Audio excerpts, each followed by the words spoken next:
Today on Homeworthy, we're exploring the charm of homes in Alabama. First, we'll step inside a contemporary cottage in Birmingham that blends modern style with cozy touches.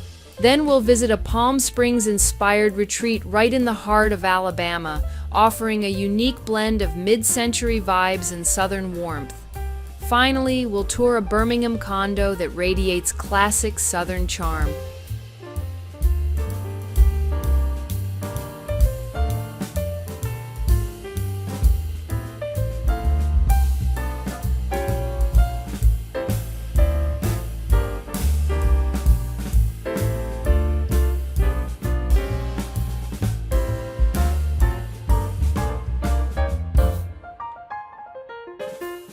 You're watching Homeworthy, where we believe every home has a story.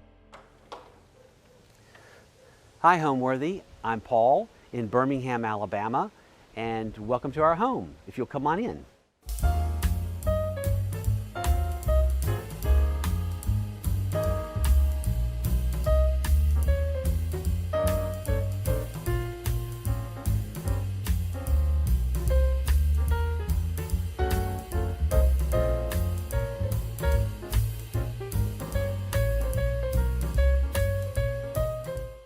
You're watching Homeworthy, where we believe every home has a story.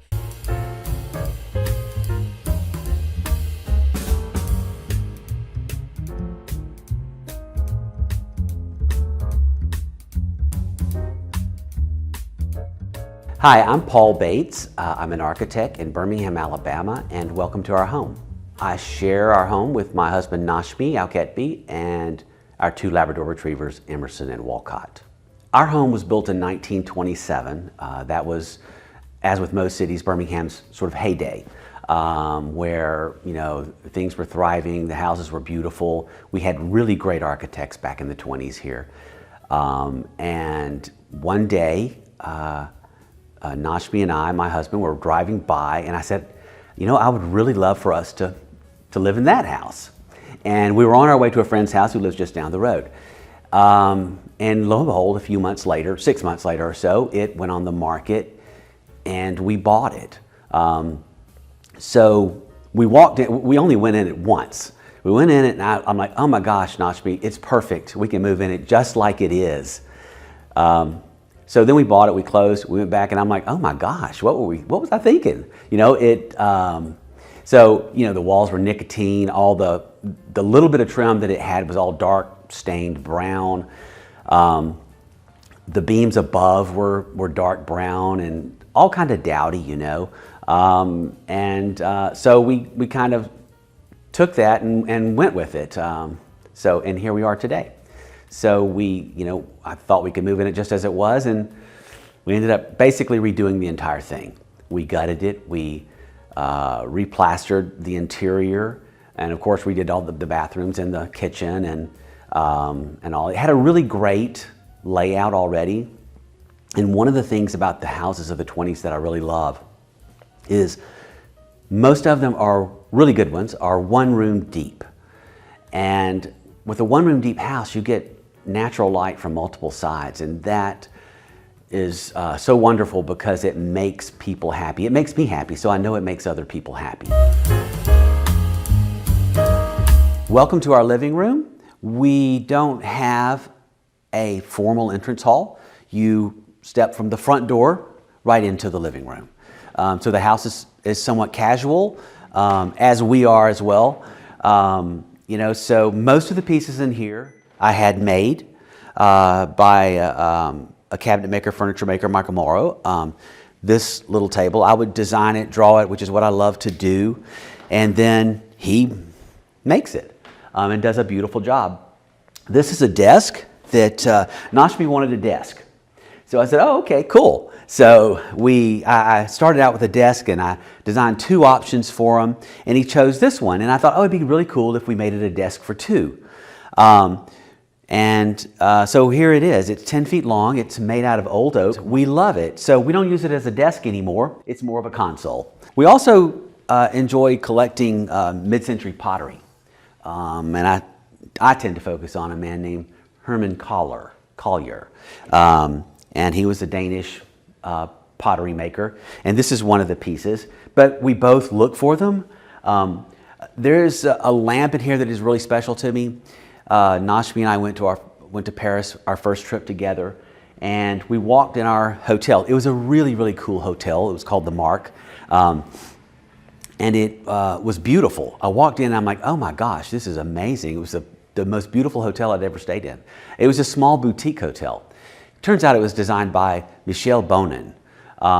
And this lamp was in the lobby, which was set up like a living room. At the very end, there was a pair of them. And I could not that's all I could see, you know? And so I went up to the concierge and I asked, do you know anything about these lamps? They said, we don't, but we'll call the designer. And they called the designer's office, and they were just so nice. They told us where they got them. Of course, it was at the Paris flea market. And so we found us a lamp, and I was really excited about it, and I've loved it. And I now have 3. I tend to keep going, or we have 3. And another really cool lamp was this one. It arrived and was broken. So I was devastated because I was so excited about it. And I ended up finding somebody that could put it back together. And while he was putting it back together, I said, can you build another one? And he said, well, I'll try. He wasn't like, you know, he didn't commit to it. He would just try. And lo and behold, he did. So there's the other one. And the only difference is the new one is heavier than the old one. But anyway, these are lamps I've always loved. Some of these pieces are by Jean-Marc Louis, and that's who Nashmi and I have collected for years. These 2 over here, as well as those 2 there. And they're just interesting. I love the contrast and sort of the earthy colors with the black. And then, you know, these are some really chairs that I love by Willem Wilkelso, I believe is how you say his name, but another Danish designer. And we were in Los Angeles at Gallery Half. And I saw these chairs, and Nashmi and I were there with our friend Betsy Brown. And I said, Betsy, you've got to come see these chairs. They're the most beautiful things I've ever seen. And so we come in and we look at them. We were all just like, you know, couldn't believe it, thought they were beautiful. And I said, how much do you think they are? And she said, $40,000. I said, really? Wow. And I thought, well, if they're $40,000, I'm at least going to ask. Well, they weren't near that. So anyway, we ended up with these chairs, and we love them. They're so comfortable, which Danish designers always studied, you know, how you sit in the chair, how it feels. They studied the anthropometrics of the body.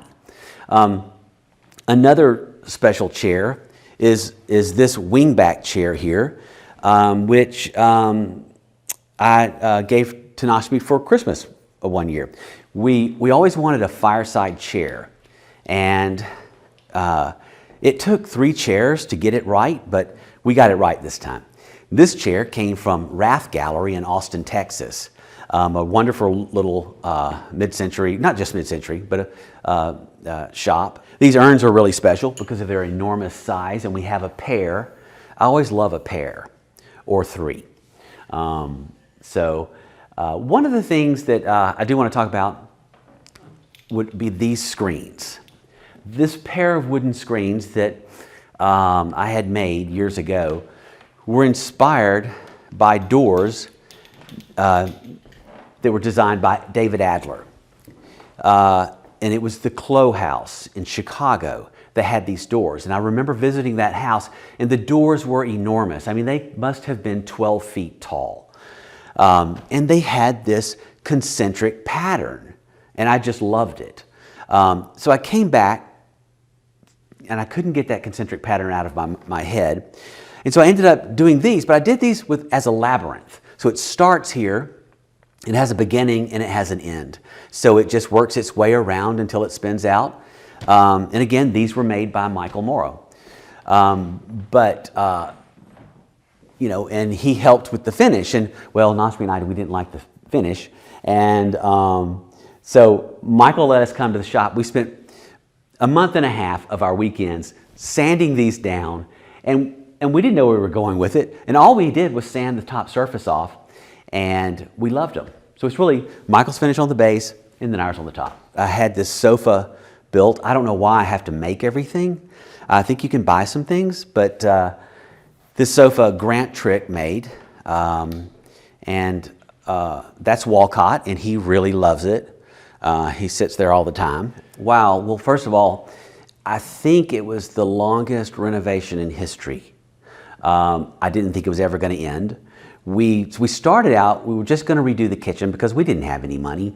We thought, we'll just do the kitchen and stop there. Well, it kept rolling. We ended up rewiring it. We put in new air conditioning, HVAC on 3 floors. And when we bought the house, I noticed that there was some termite damage.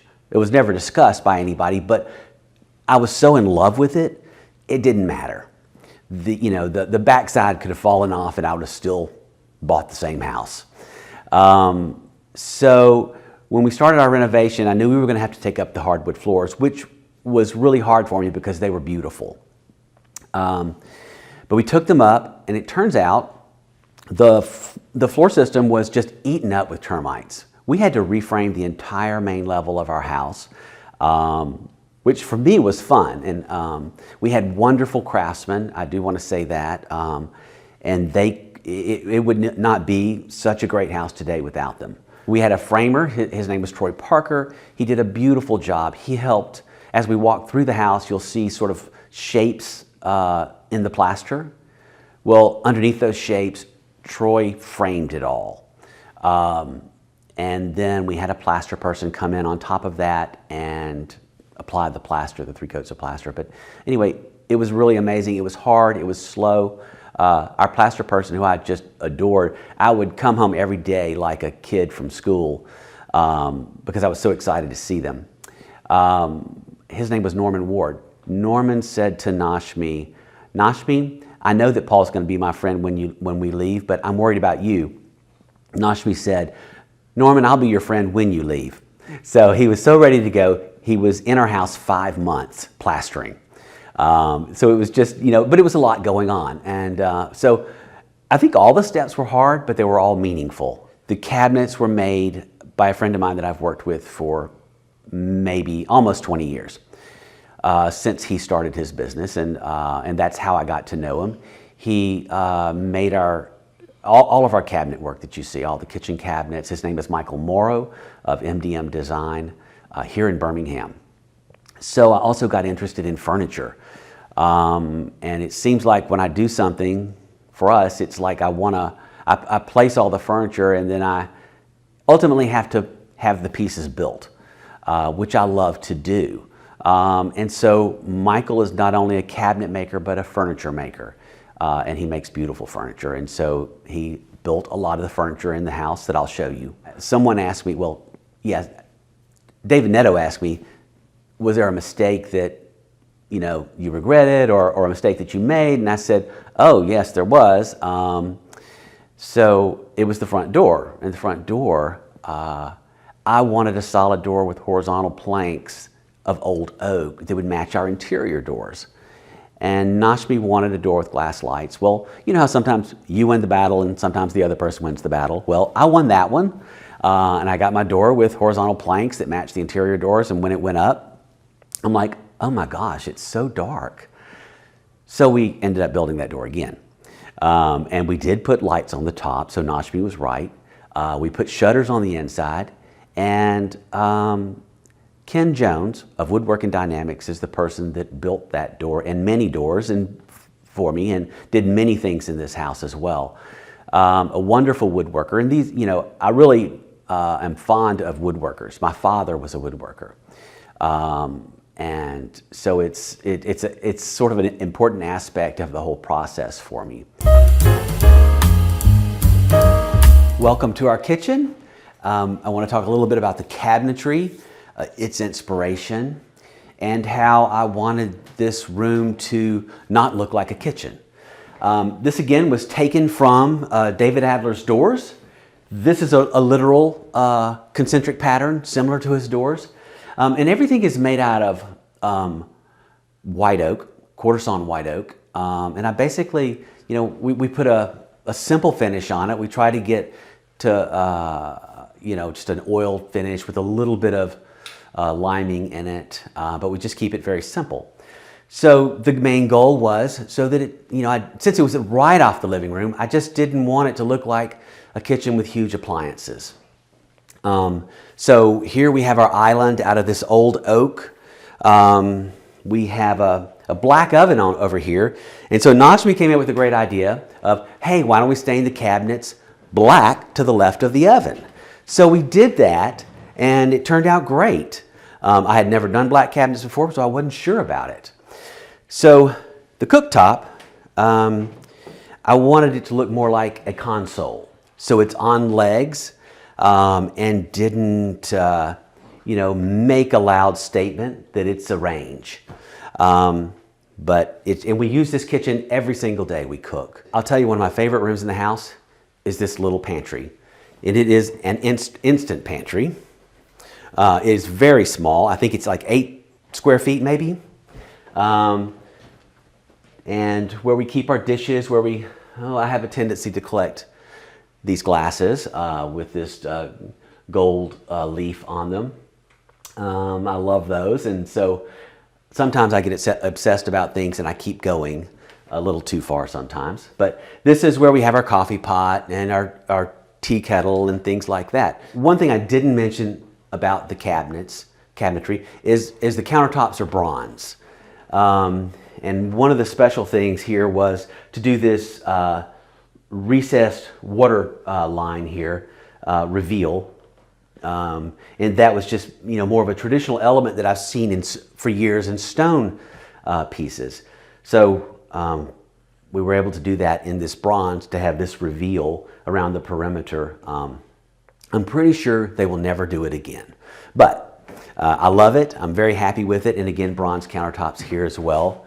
And there's a couple of things that are special in here that I want to mention. It's this lamp. On our first trip to Paris, this was another find. We went to the flea market the same day we were looking for the lamp. And we saw this pumpkin lamp, and I just fell in love with it. And so we decided, let's keep on going. This is our first thing to see here, and we want to see if we find anything else. Well, we forgot about it. A year later, I go back to Paris with Betsy Brown, and I'm like, oh my gosh, Betsy, the pumpkin lamp's still here. And I don't know if that's what they call it, but anyway, so I didn't want to get it just yet, although I loved it. I don't know why I didn't, because it was, again, our first stop. So we spent the rest of the day at the flea market, and I forgot about it by the end. I was too tired. So we get home, and Najmi and I are going to dinner at Betsy's house. And I said to Najmi, Najmi, should I just buy that pumpkin lamp? And anyway, that was on the way to her house. When we got to her house, this pumpkin lamp was sitting on her island. And she gave it to us as a wedding gift. So it will always be something very meaningful and to us both. The interiors, the style is made up of a lot of things. I like to think of it as timeless and classic, but it also has mid-century pieces in it. I really love mid-century furniture, and I seem to look for it all the time. And we have purchased pieces as we've traveled or as we've seen them, and they were by these furniture makers, mostly Danish, from this sort of golden era of mid-century Danish furniture, where it seemed to be most successful, most beautiful, where they studied the body and the anthropometrics to get the positioning right and to make sure it's comfortable. So it served two purposes. It was functional and it was beautiful. Some pieces I enjoy making furniture. These pieces are usually inspired by minimal design, classic pieces, traditional pieces, and then I usually pare them down and try to simplify them. Not intentionally, it just seems to be the way I work. It's kind of a combination of old pieces and new pieces that are made. I just happen to love making furniture and fairly simple pieces, but I like to think that they're elegant and timeless. So it's really an eclectic mix of things. The flow is always important. The arrangement is always important. It's mostly made up of things we love.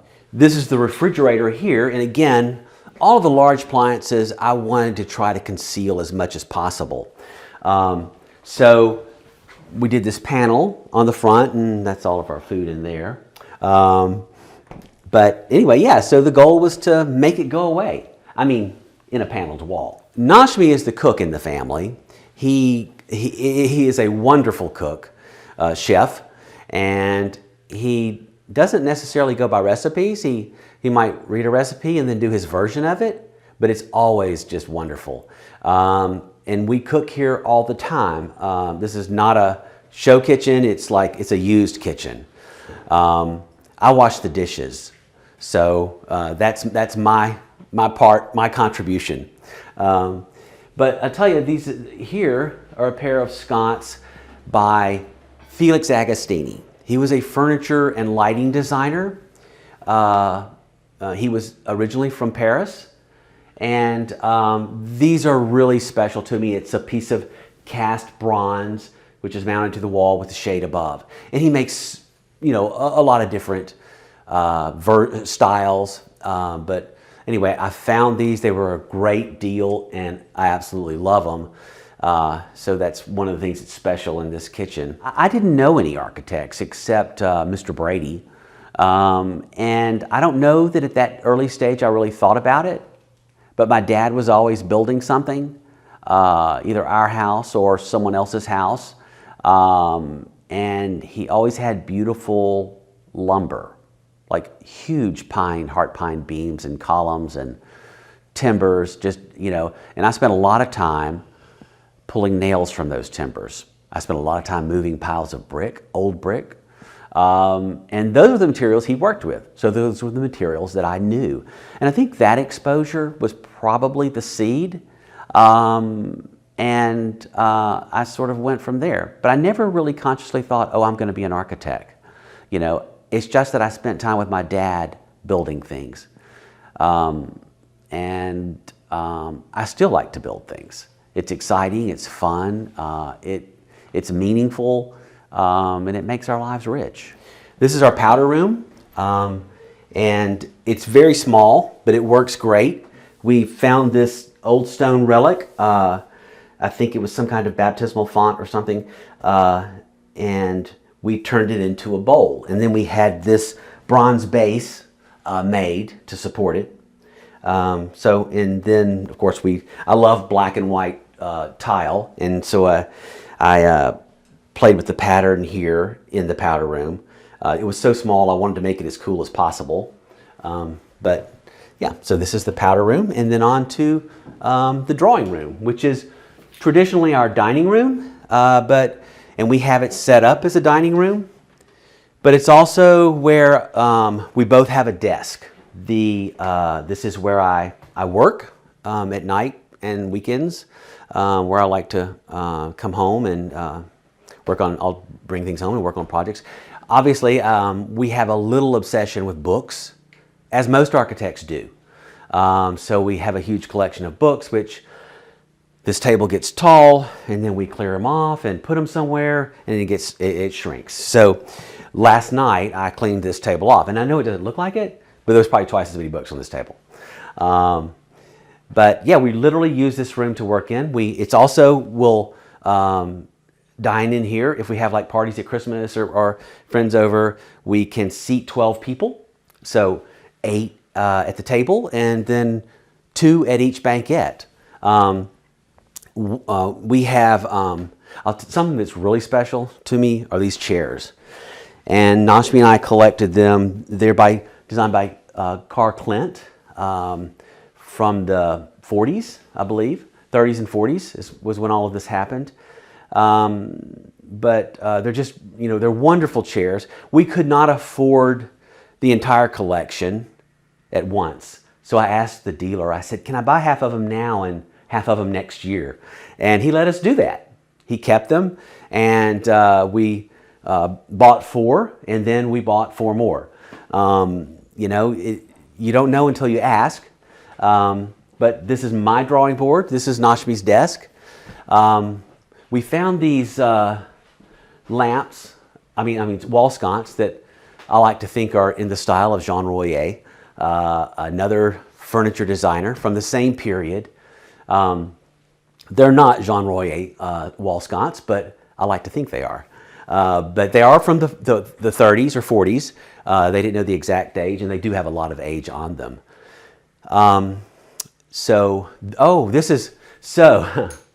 I've always loved this Giacometti plafonnier, and Francis Elkins used them often.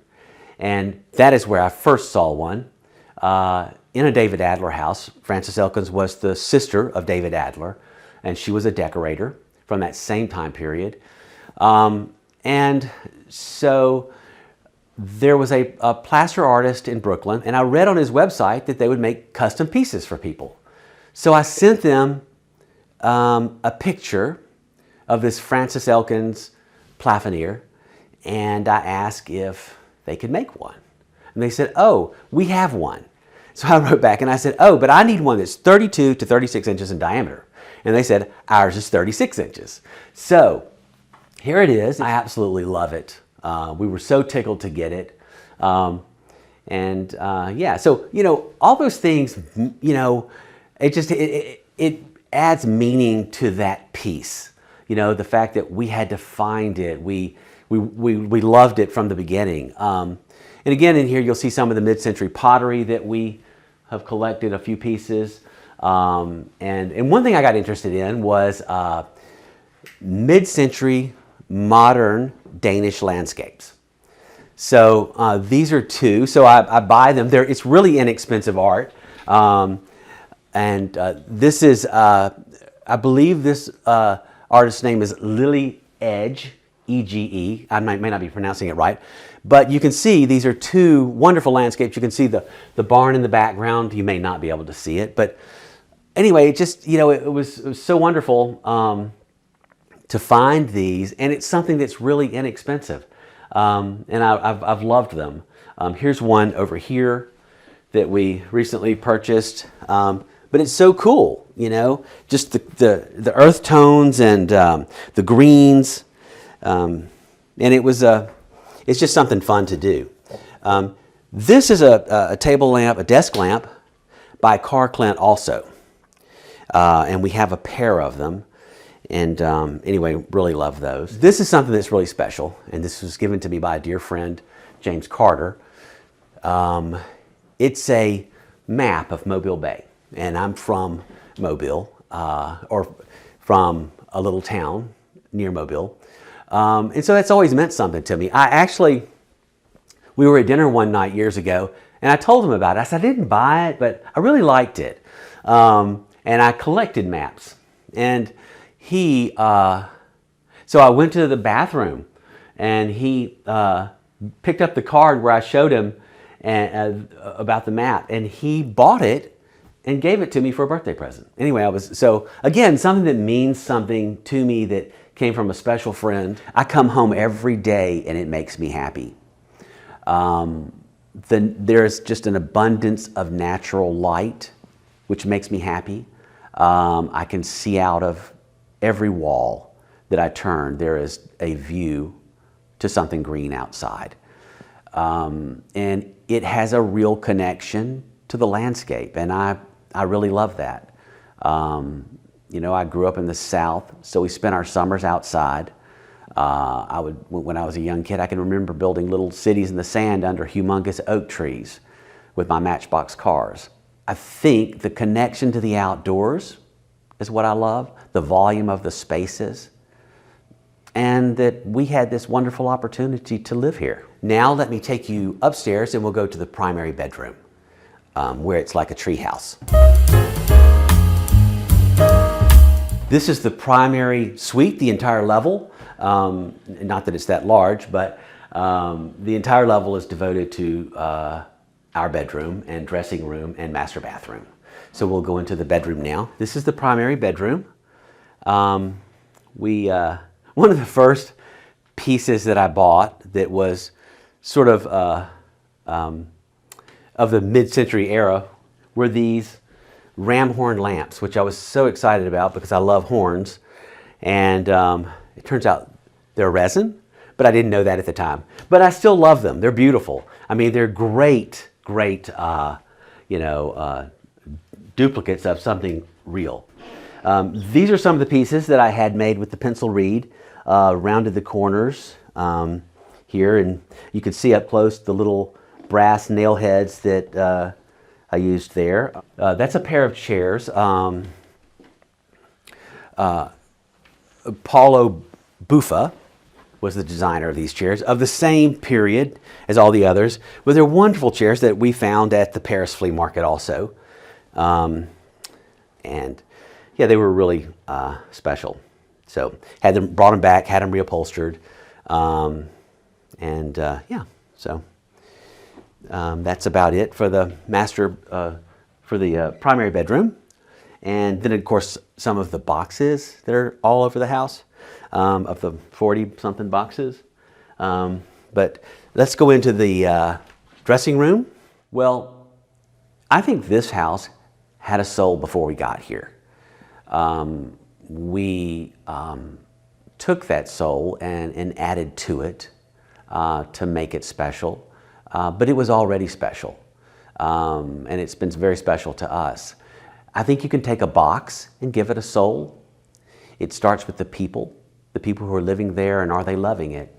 Do you love your box? Do you love your home? What you put in it? If we're building a new home, we start with the materials. I love old materials, which is what I grew up with. And I think that's sort of the seed. I think it takes a really good plan so that things are flowing, not complicated. It takes a client that wants something wonderful, that trusts you and gives you this opportunity. We have a chance to do something wonderful for people, and that's what I really love. And I work really hard to give it a soul. And you feel it when you walk in, whether it's the volume of the spaces, whether you walk into an entrance hall and it's compressed and then it opens up to a large room, or whether it's the materials on the interior. I like for it to be authentic. I'm a pretty casual person. So that's usually how I approach things. I just think it's a combination of the things you collect, the meaningful things in your life, the decoration that we bring to a home or a place. Those are the things that give it a soul. This is our dressing room. Since the entire upper level was devoted to the primary suite, I wasn't too concerned about privacy. So, I had my friend Ken Jones of Woodworking Dynamics build these quarter-sawn oak and glass doors. And then, so this is basically our dressing room, closet along that wall here. And then I'm the bather mostly in the family, but our bathtub. So in the middle of the dressing room. This is a sofa that came from Gallery Half in Los Angeles. It is again a mid-century piece. Doesn't have a name, but there were a lot of cabinet makers that made furniture back then, and it is very similar to a piece by Hans Wagner. Sorry. Oh, this was another great find. This table, is shagreen, and I think we got it on Cherish, but it was a great buy. I have no idea why nobody grabbed that table up, but anyway, I absolutely love it. But and then we'll leave the dressing room into the primary bathroom. This is the primary bathroom. I just wanted it simple and open. We didn't have a lot of space, so I couldn't put our water closet in a closet. And it's sort of out in the open. So we have these two consoles. here, and again, really great light. And I didn't want to do a shower door, you know, so we have to worry about opening and closing it. So we just sort of slip around this glass wall here, and there's a shower. So we have our shower here, our vanities, and the tub, soaking tub there. The cool thing is we have these two little closets built in this opening, this arched opening here. So we have all of our things you don't want to hang out with. But yeah, so that's pretty much it. The cool thing about this house is it's a English cottage really, but it's very pared down. So when we bought it, the windows didn't have any casing, which I love. And we went in and took out the baseboard. So we really kind of simplified things down, pared things down even more. Another reason it was important to plaster, because it's more durable at the floor level. But yeah, so that's about it for this level. So who wears the design pants? Well, Nashmi is very stylish. He has a really good sense of style, and you know, it's kind of a combination. We have to work together because some things I want, sometimes some things he wants. But we're always both looking, so I think it's a really good balance. So, you know, I think we both wear the pants. Once we come to our compromise, like our front door, you know, we're happy. And we are always changing things. That's probably me more than Nashmi. I love moving things around and, you know, making sure things feel right. And, you know, I think everything has a place. And, you know, you have to find that place for something. You can't just plop a vase on the table and think that's right. You look for that place. But we both do that. And Nashmi is involved with, you know, really picking out everything. He helps me with fabrics. He, you know, he finds furniture. There was a chest I wanted to build upstairs in our dressing room. Well, he found a sofa he wanted. Well, he ended up getting a sofa. I didn't get my chest. But that's okay. It's beautiful. So I think we both wear the pants, you know. We just have to compromise, and sometimes we get mad at each other, and it's not long lasting. But, you know, until we get to that place where we're both happy. Now I would like to show you our courtyard, which is actually the entrance to our home. You'll pass through a gate into this enclosed courtyard that we enclose with a hedge. And we spent a lot of time out here. When we did this, we didn't realize we were adding another room to our house. And so it's been really amazing. And the boys like to hang out here and lay in the sun. And we'll sit out here at our table and read, or I might work. And this table is actually really special. It was done by a faubourg artist. Her name is Diane Husson, and she is from Norfolk, Virginia. And she did this table especially for us. So what she does is she talks to her client, and they talk about what they want, the color ranges, and things like that. And so every table she does is different. They look similar, but they're really different. And we love this table. So that was done by Diane Husson. And these chairs we actually got on Cherish, fairly inexpensive, but again, faux bamboo, which I love. Yeah, so we we play with our boxwoods out here and hang out on this terrace, and the boys hang out on the grass. And then, yeah. Oh, one other thing is the lantern at the front door. I did have that made. I designed it and made it, as well as the one around the corner, and then had the bracket made. A man named Darren Hardman made those, and but we love them. They at night it kind of puts a soft glow out here and at the other end. And then this gate was built by Ken Jones. I designed it and he built it for me, and it really becomes our front door. And what it did was, our house is like 30 feet from the street. Not that it's a busy neighborhood, but this really gave us a sense of privacy, but still we're part of the neighborhood, the people walking, we still talk to them and all. It just made another room and we really enjoy it. The word home, that is where we feel safe. That is a refuge. It's a place we can go to where we're comfortable, where we're warm, and we feel good. And mostly feel safe. You know, we'll go on a trip and I cannot wait to get home.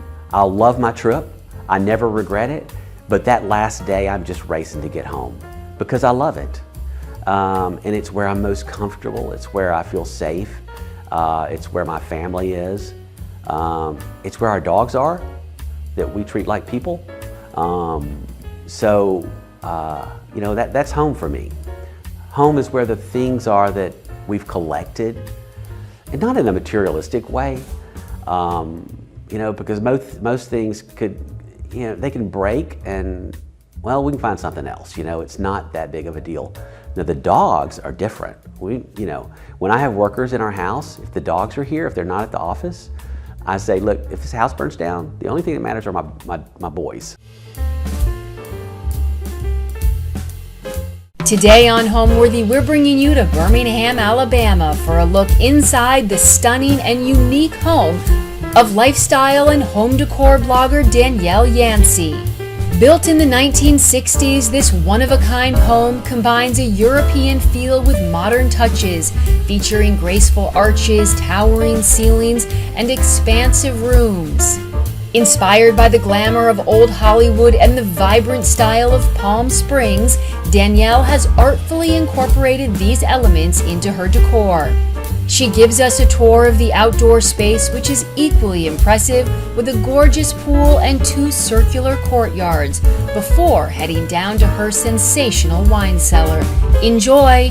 You're watching Homeworthy, where we believe every home has a story. To shop items inspired by this and other Homeworthy episodes, be sure to check out the product links below for amazing furniture, accessories, and more. Hi Homeworthy, I'm Danielle Yancey and welcome to my home in Birmingham, Alabama. Come on in.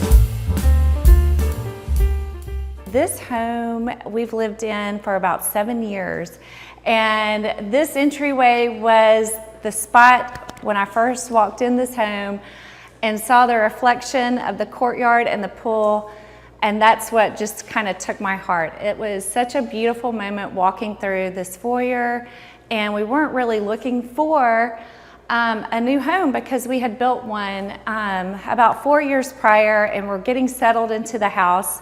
And we decided just to take a peek at this home because we had seen some pictures online and just walked in and just fell in love with it. So our foyer here actually also duplicates into our dining room. So for bigger events, we bring out tables and chairs and bring out this whole big setup for a dining party.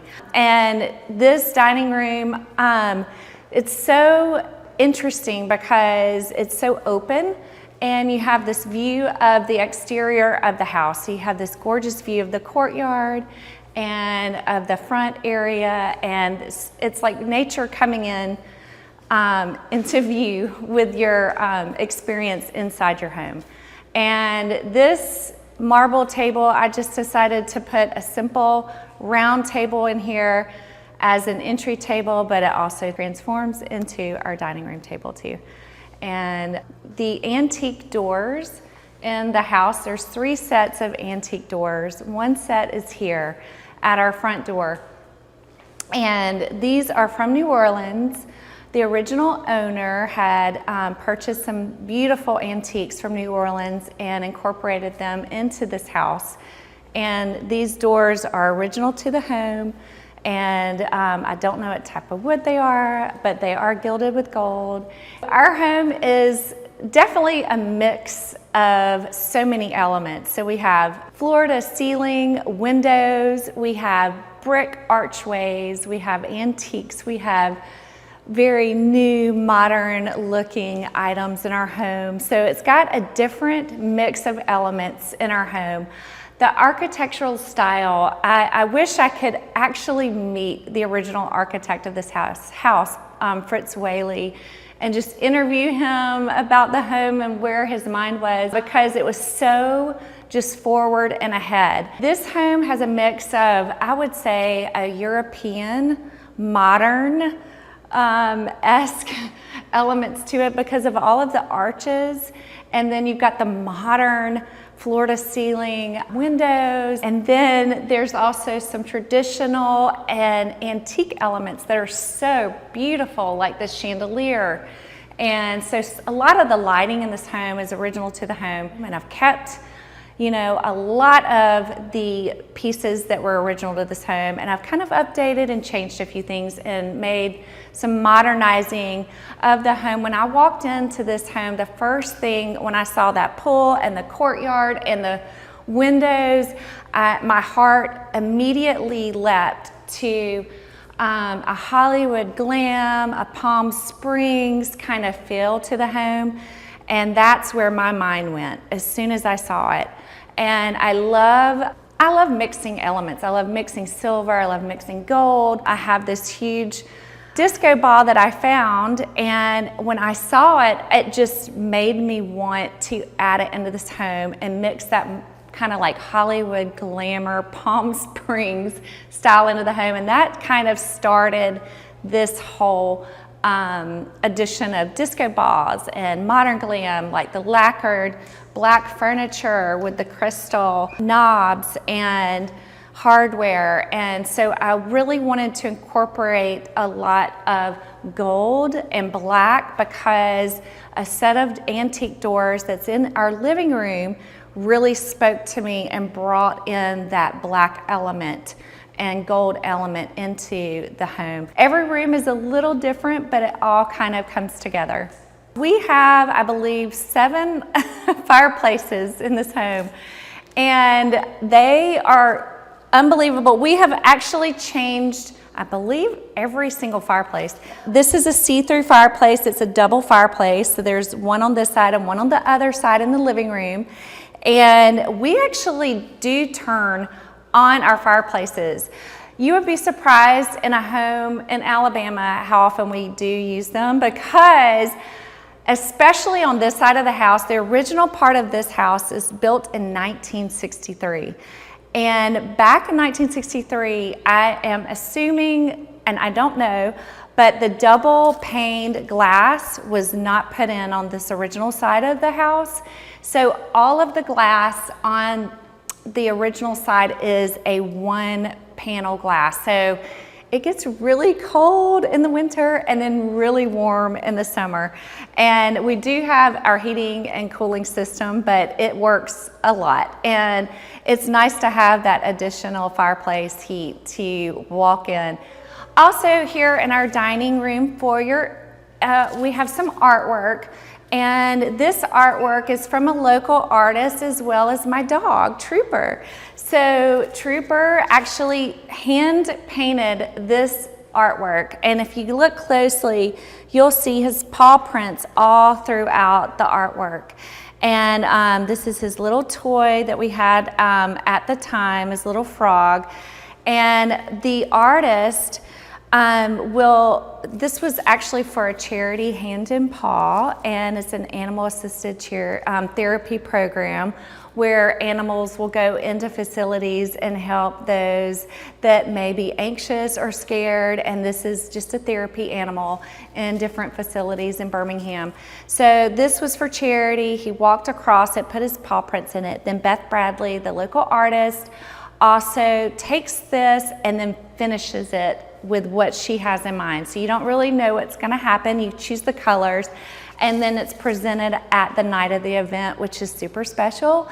And so she decided to put a portrait of us because of the love we had. When I found him, he was a rescue on the side of the road, and he had really bad mange, so he had no hair and he was skin and bones, but he's brought back to life. He's here with us today, and we have a special bond from that night of finding each other on the side of the road.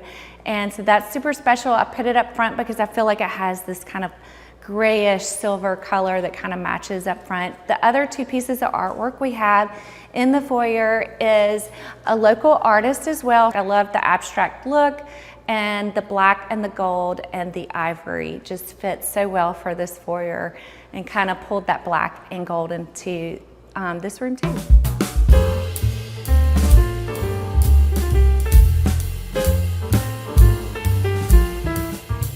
All right, why don't I show y'all the living room? It's right off the foyer entryway, and it's also got the other side of the fireplace that connects to the foyer. And this fireplace is just the same. It's identical to the other side. It has the fireballs in it, and this beautiful marble mantle that's original to the house. This is also an antique that they had brought in. And that's another thing with the fireplaces. Every fireplace has this unique mantle or some type of setting to it.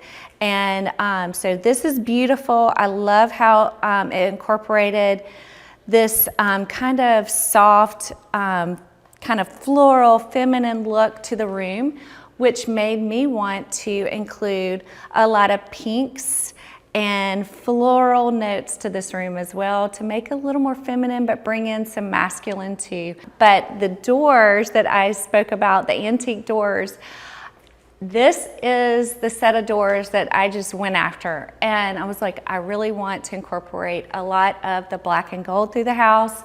And I just love these doors. They are just the hardware itself, the gold, the floral notes here, the bow just has a lot of feminine in here. I added this beautiful antique column here to hold this marble sculpture. And this marble sculpture, actually my dad did. So he sculpted this back in, I want to say he was probably in college still, but he was an art major in college at Auburn University, and he has a lot of artwork throughout our house. And another piece that's in this room that he did is this charcoal of this woman, and I've had all of his artwork framed and matted and added throughout the house. So this is one of his. So he did that in 1969, and it just makes it really special to have those pieces of his. And then the pink rug, I just felt like brings in that feminine note here, and it's just unique to the house. This is actually a faux orchid, although it does look so real. I do forget sometimes not to water it because it is not real. These velvet chairs are swivel chairs. They're made by Jonathan Adler. I think this is one of my favorite things in the house, these chairs. But I found those, that's one of the first things that I found when I was putting things together in the house. So every time I found something, it really helped bring things in my mind together and how to, what's the next step? What's the next thing to add? So my background is I was a buyer for Parisian, and I guess I was in the buying side of things for about 10 years. And then I went to contract work for some retailers. And then my next jump was into some interiors, doing some Christmas decorating. That led to some other decorating jobs. So I was kind of doing a lot of jobs, odd jobs here and there. I did some modeling jobs too, and that was so fun. And then when we built our home, my job was to decorate that home entirely. And so it just brought out my creative side. My dad's an artist. I didn't get quite all of those talents, but my talents are just on the creative side of just fashion and interiors.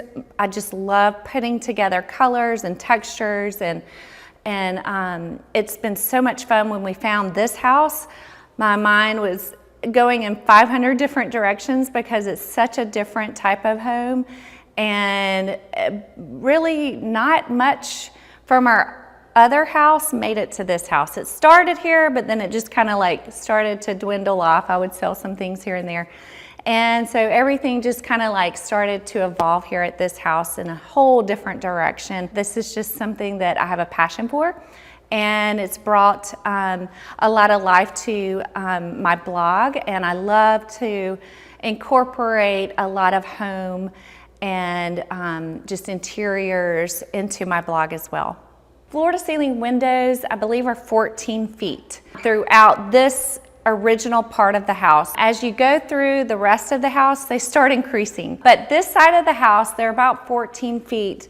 And to bring in, there's just a lot of linear moments in this house with these arches that you see on the exterior that you see also in the interior. So I had to think about balancing all of this linear tall look. Here's one thing that did make it from our other house to this house. So these mirrors I did have in our other house. We did not have the height that we do in this house, but I added these mirrors here, and I feel like it helps balance some of the height in this room. And also this tree, I love plants and live things too, as well as faux, but this fiddly fig kind of brings some height to the corner of the room. I have this turquoise artwork with a black bird holding, it looks like mistletoe maybe, but my nephew, who's a senior in college now, he made that when he was like in elementary school and gave it to me, and I just love adding that little pop of blue in here with the pinks. So that kind of made me want to incorporate a few more touches of turquoise and blue through this room. So I added these Jonathan Adler throws and these pillows from a local artist, and then just a couple of glass turquoise finds, that glass turquoise vase, and then this glass turquoise ball over here, just to pop a little bit of a contrasting color in here to balance some of the ivory and pinks and golds. All right, well, let's go down the hallway and see some of the bedrooms that are original to the 1963 part of the house.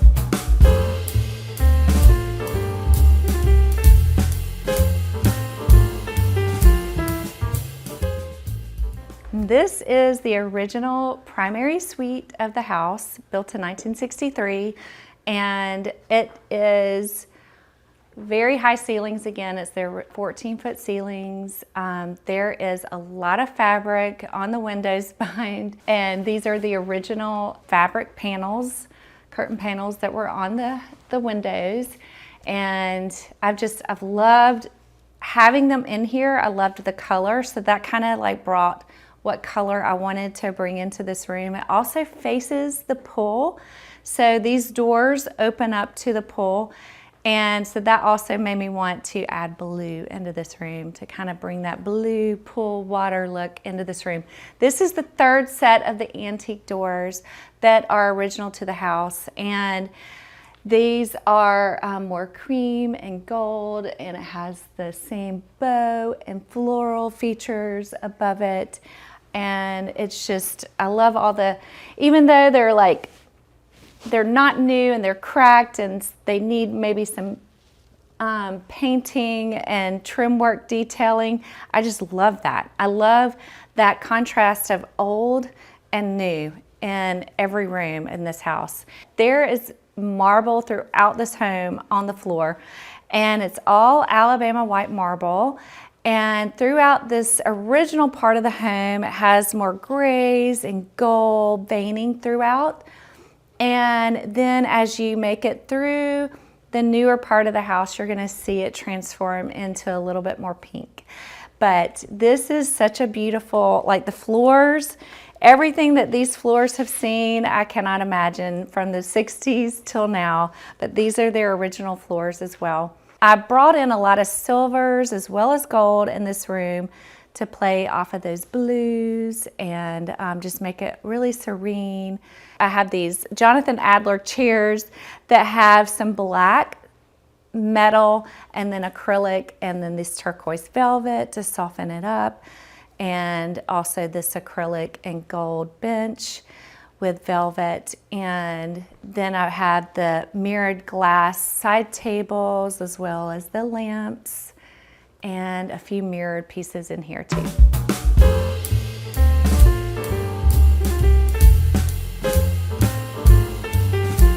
All right, coming off of the primary bedroom is the ensuite, and here is the bathroom. We've kind of updated a few things. We've got a new toilet in. We have this beautiful tub, and then this beautiful marble that was here from the beginning. We are going to renovate this bathroom soon and add a shower in here. So some things will become new in this bathroom. I added some Audrey canvases in here and just felt like the black and white just played off well with this black and white and silver theme. And I've got some really beautiful rose metal light fixtures and some accessories in here too to kind of bring in that silver and white. I added just a few components in here, accessories to kind of like add some glam, modern glam. I added this rug that has this geometric like silver and ivory look. I added this ball that's on top of this marble that's actually these metal roses, and I just thought that would bring in a little bit of feminine look to the bathroom and bring in also that silver and then just some modern glam that kind of plays off of the Audreys to bring in. Since this primary bedroom is original to home, the owner of the home, she was here. She created this home. It was her home. So I wanted to bring in some more feminine elements to this home because it was a female owner of this house that built it. And so I really loved bringing in some of those elements and some feminine touches to this bathroom.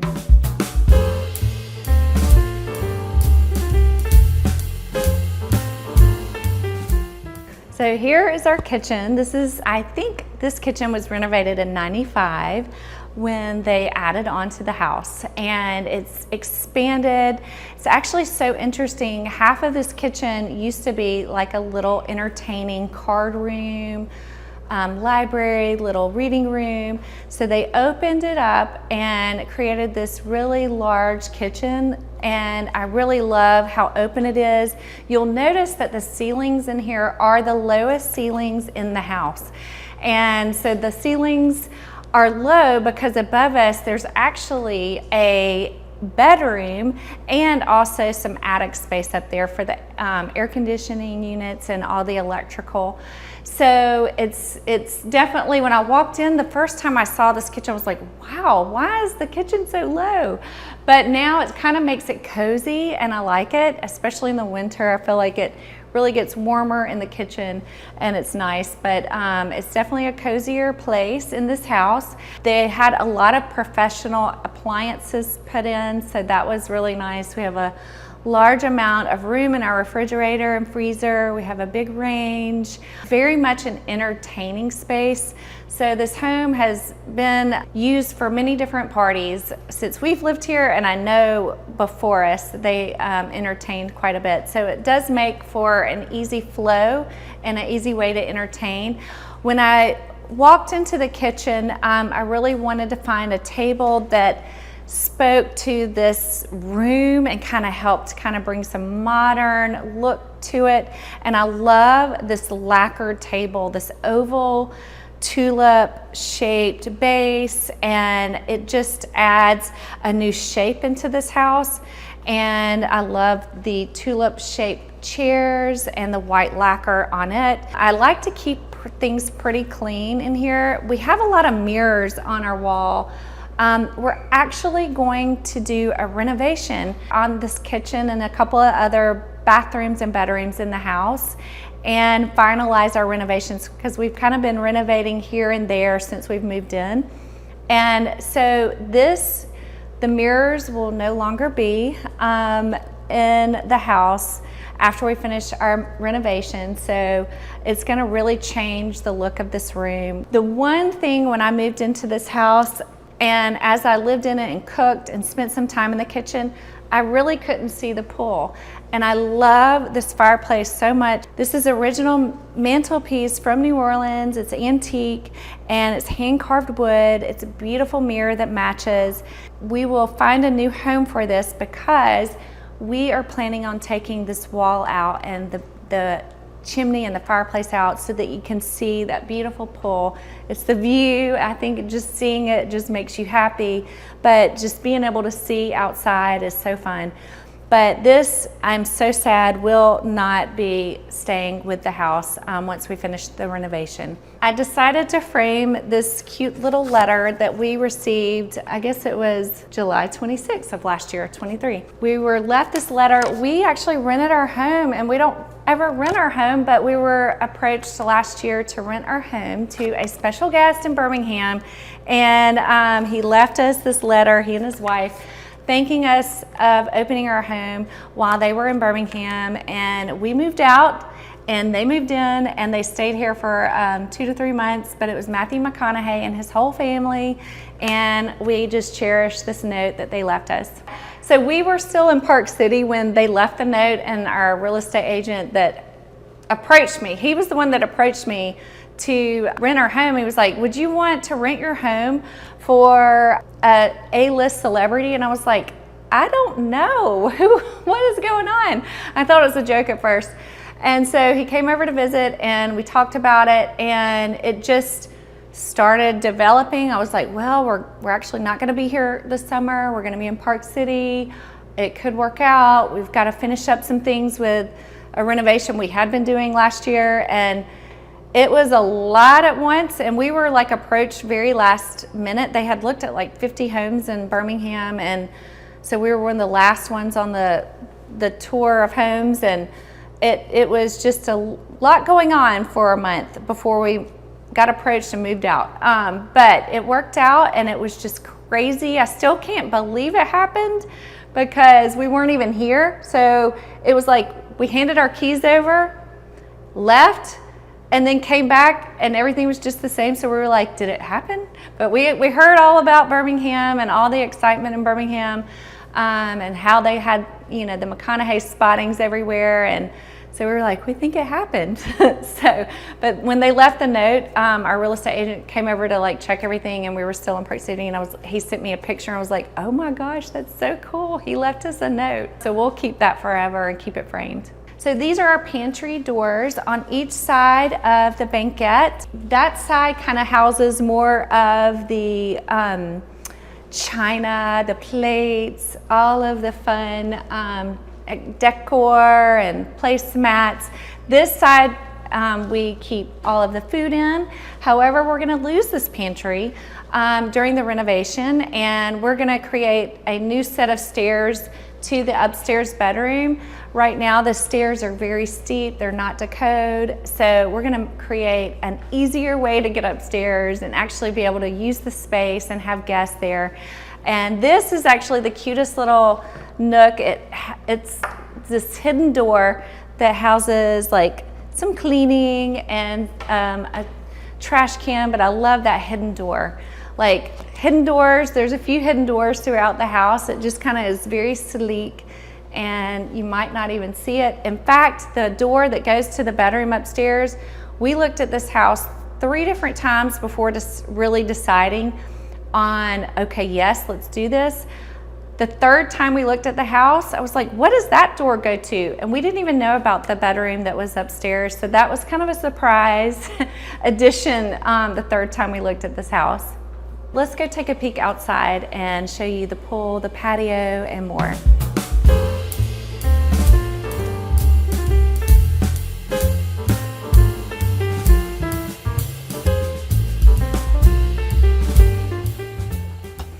All right, so we are outside in our courtyard, and this is one of our favorite places to be and like to hang out outside. Our dog loves coming out here to hang out in the grass and on the concrete by the pool. He's like a pool lounger out here.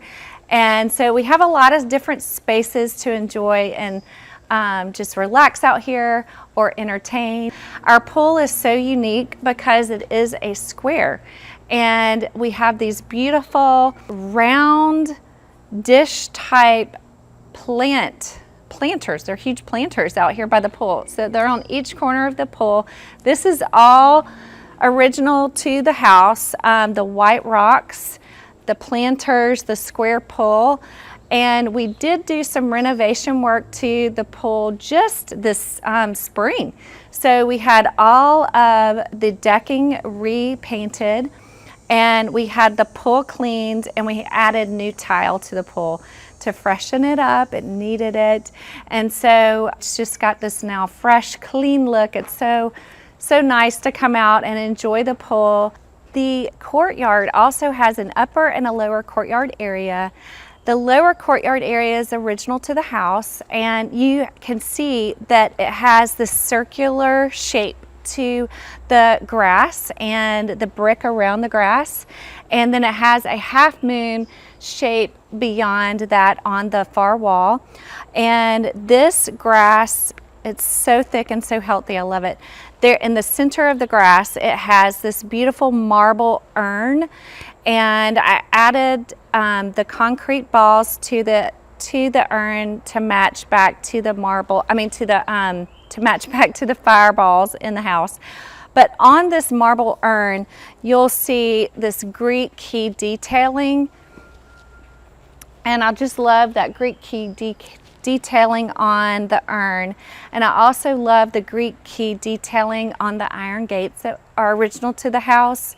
These gates are antique, and I just love that detailing. So there's 4 sets of these gates, and that Greek key also I've incorporated through the house, and you'll see just little touches of Greek key here and there, and it's all because of those from the outside.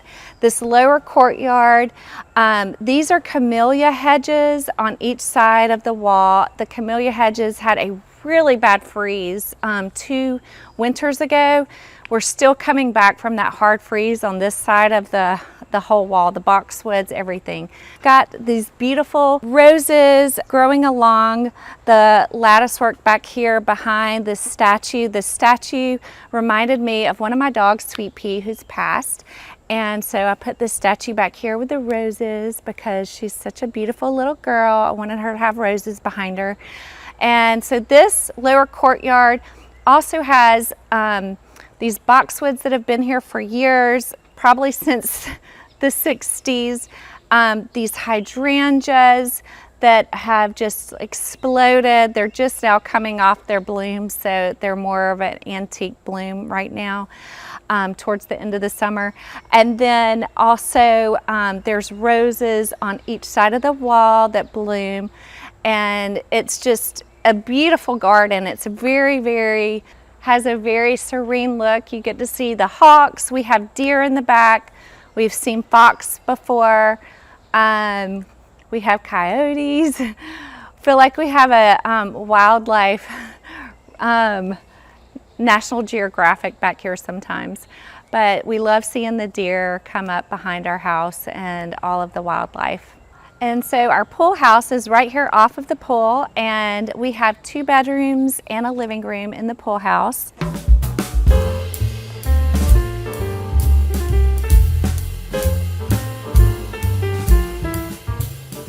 And this is the pool house living room.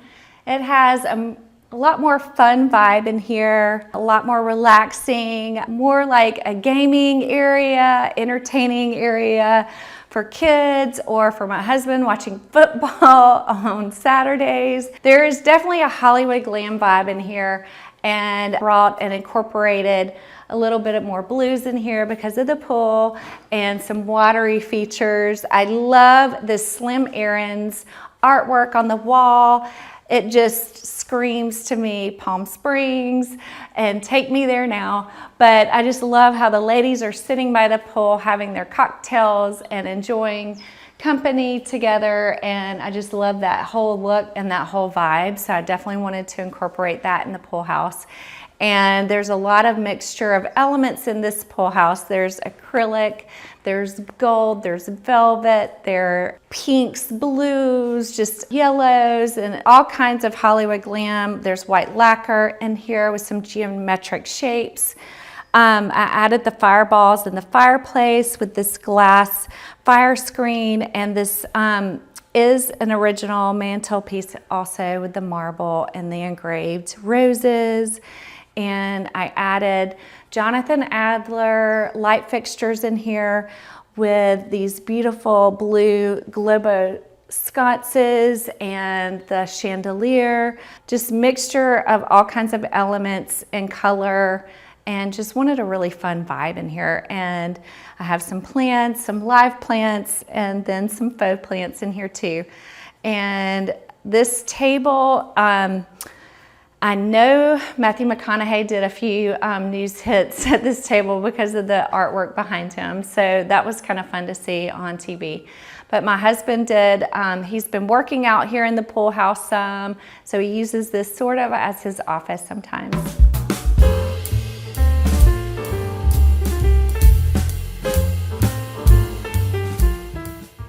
And this bedroom, so this whole area was renovated recently. So this bedroom had a concrete flooring. We added the marble floor into the bedroom, just really updated it, cleaned it up. Had a carpet originally, so we took the carpet out, added the marble tile, and just made it, added a new light fixture, just kind of gave it a new vibe, clean space in here. And the bathroom was updated. We have a new shower in there, and we updated the closet and the vanity as well. All right, let's head back outside. I have more courtyard to show you.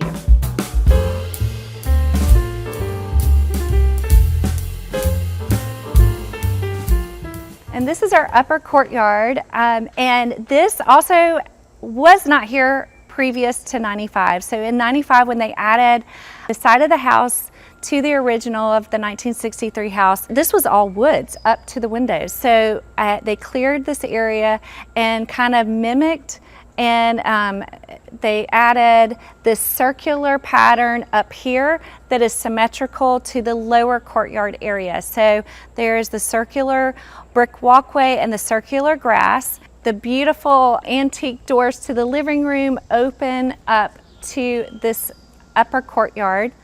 And they added these circular brick openings and for these two beautiful Japanese magnolia trees. This is just such a spectacular piece to the house. When you're walking through the house, you'll see this tree, and both of the trees really on each side when you're walking through the house. And this side is especially spectacular. This is our bathroom on this side, so you really don't see it as much unless you're living in that space. This is our covered patio, and I love sitting out here watching TV, eating dinner, having a glass of wine. It's just very relaxing. It's super enjoyable during the fall season, and looking forward to that, sitting out here a lot more when it cools down. But this upper courtyard, I love all the ferns, and there's maidenhair ferns. There's just all of these different types of ferns that are growing throughout this little area and these little corner nooks.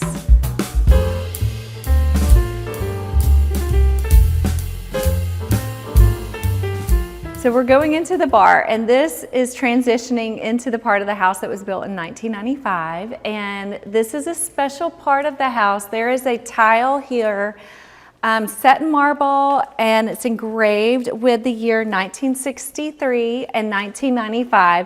1963 is on this side of the house, and 1995 is this way. So I love that. That's just a special part of the house.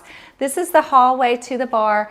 I decided to add all of my dad's artwork on this wall and have this collage of everything that he did. And it shows the years. There's some in 1969, 70, and 71. But they're all, what's so interesting, it's fashion inspired. and that's what I ended up being my major, was fashion merchandising. So I loved having that. This bar is almost like a second kitchen, but it is very nice to have. This bar is perfect for entertaining. So just getting back here, it's nice to have friends over or a party and have this whole bar just devoted to beverages. And so we have a beverage center back here, some dishwashers back here. We also have really unique shaped sofa. It's a curved green velvet sofa. We have a curved lamp over it. A lot of black accessories in this room. So I found this black and white rug with geometric shapes and this black lacquered console table, and then some other black accessories. This marble round table and velvet chairs, it's like a little gaming table or just a table to have some calls or coffee. But it's just a beautiful view to the courtyard and this tree. So this tree is behind that circular brick wall that's in the courtyard. And this tree is just so spectacular. And it's actually growing into the brick. One of the limbs is actually growing into the brick up here. So I thought that was so neat. The ceiling height in here starts to get higher. So it'll get higher in our living room next to this room. And so there's a lot of height here. I added light fixtures in here. I added sconces and this light fixture just to add some element to the height of this room and bring your eye up. So the other art piece that our dogs did is up on this wall. So our two dogs, Sweet Pea and Willie, that are no longer with us, and they are in heaven, but they did this painting with hand and paw as well. Their paw prints are all in it, and an artist finished out this artwork locally too. So that was their artwork, and I'm so thankful to have that and their paw prints. And now we're going into our living room space. And this living room space is so bright, it has so much light in here too. This is facing our courtyard and the pool across the way. And I decided to add a lot of blues in here and incorporate some pops of color to bring in that Hollywood glam and just a really fun vibe. This is where we spend the majority of our time watching TV and hanging out. So I have this really fun geometric pattern rug and then some pattern pillows that go with this velvet blue sectional. This has a lot of room to seat a lot of people, or just us three laying on the sofas, Trooper, me, and Bart. So we all have our space to lay and be able to watch a movie or a show. And this artwork above the TV is super special to me. It's my favorite, I think, in the whole entire house. This artwork is of Sweet Pea, of Willie, and Trooper. So Willie was probably around 14 when we did this, and I really wanted an artwork that had incorporated all three of their paw prints in the artwork. So their paw prints are all in the artwork. They each got to pick a color and walk across the canvas. And then John Little, a local artist, finished off the artwork, and he decided to do a portrait of all three of them together with this lots of color. I just said, go for color. I would love pink. And I love that he chose the pink clouds. So that's super special to me. I also have added a lot of balloon dogs in here. And since I love dogs and they're very special to me, I decided that would be a fun pop art type of thing to add to this space. So there's a lot of balloon dogs in all different colors. It kind of incorporates all the colors in this room. I have a lot of acrylic, a lot of glass, a lot of silver and gold. I just keep mixing all of the elements throughout the house just to kind of let it play off of each other and not focus on one. This fireplace has very, very tall columns, and it is original to the house, and I did change out the fireplace to fireballs. Let's go downstairs. I'm saving the best for last, and I'm going to show you something really special.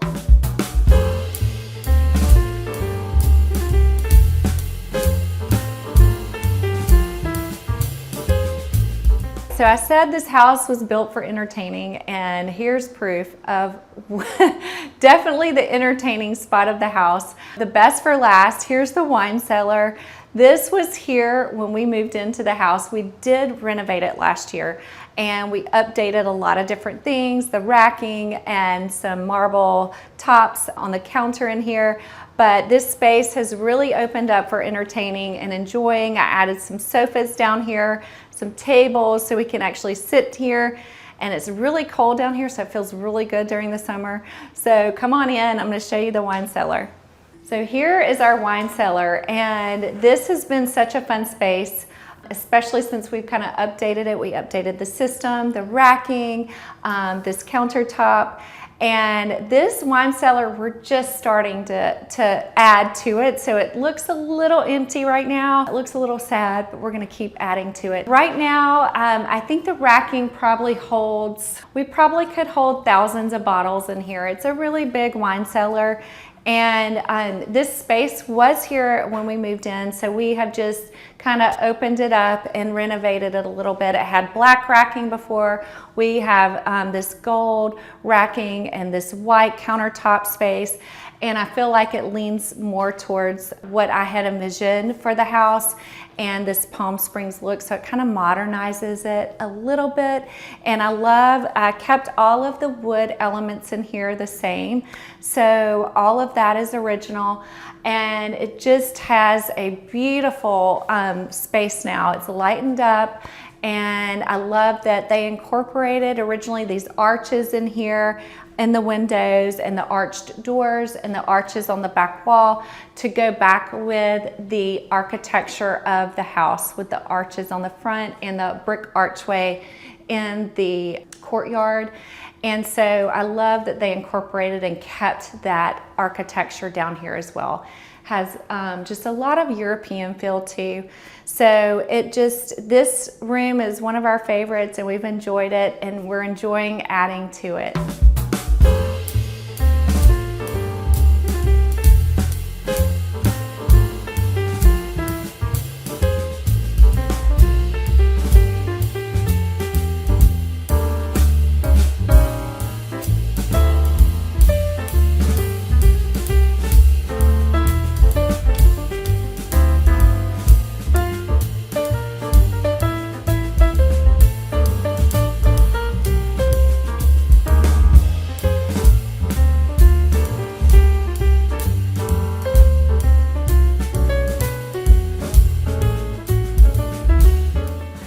So home means comfort to me, and family and entertaining here at this house.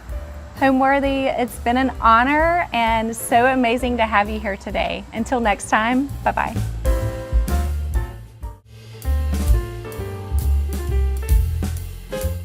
On today's episode of Homeworthy, we're in Birmingham, Alabama, visiting the home of interior designer Ellie Christopher. Inspired by her Southern upbringing, Ellie creates refined and sophisticated interiors in her so-called cabinet of curiosities. She has a keen eye for the unusual and unexpected, and is drawn to quirky pieces which can be found throughout her completely reworked 1960s condo, which exudes a charming vibe with lively color. Enjoy!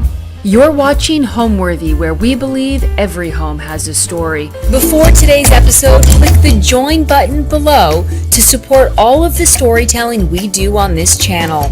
Our growing community of members help to directly fund more videos so we can capture these extraordinary homes from around the world. So join today to receive early and exclusive access to new Homeworthy videos. Hi Homeworthy, I'm Ellie Christopher. Welcome to my home in Birmingham, Alabama. Come on in.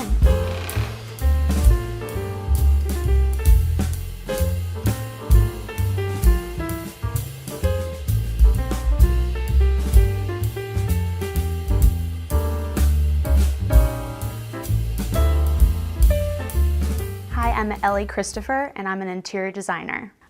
We are in Birmingham, Alabama. I bought my condo in 2017, so I've been here about 8 years. I live here with my cat, Sir Maximus Kittymus. He is my fur baby, and he even has his own self-portrait.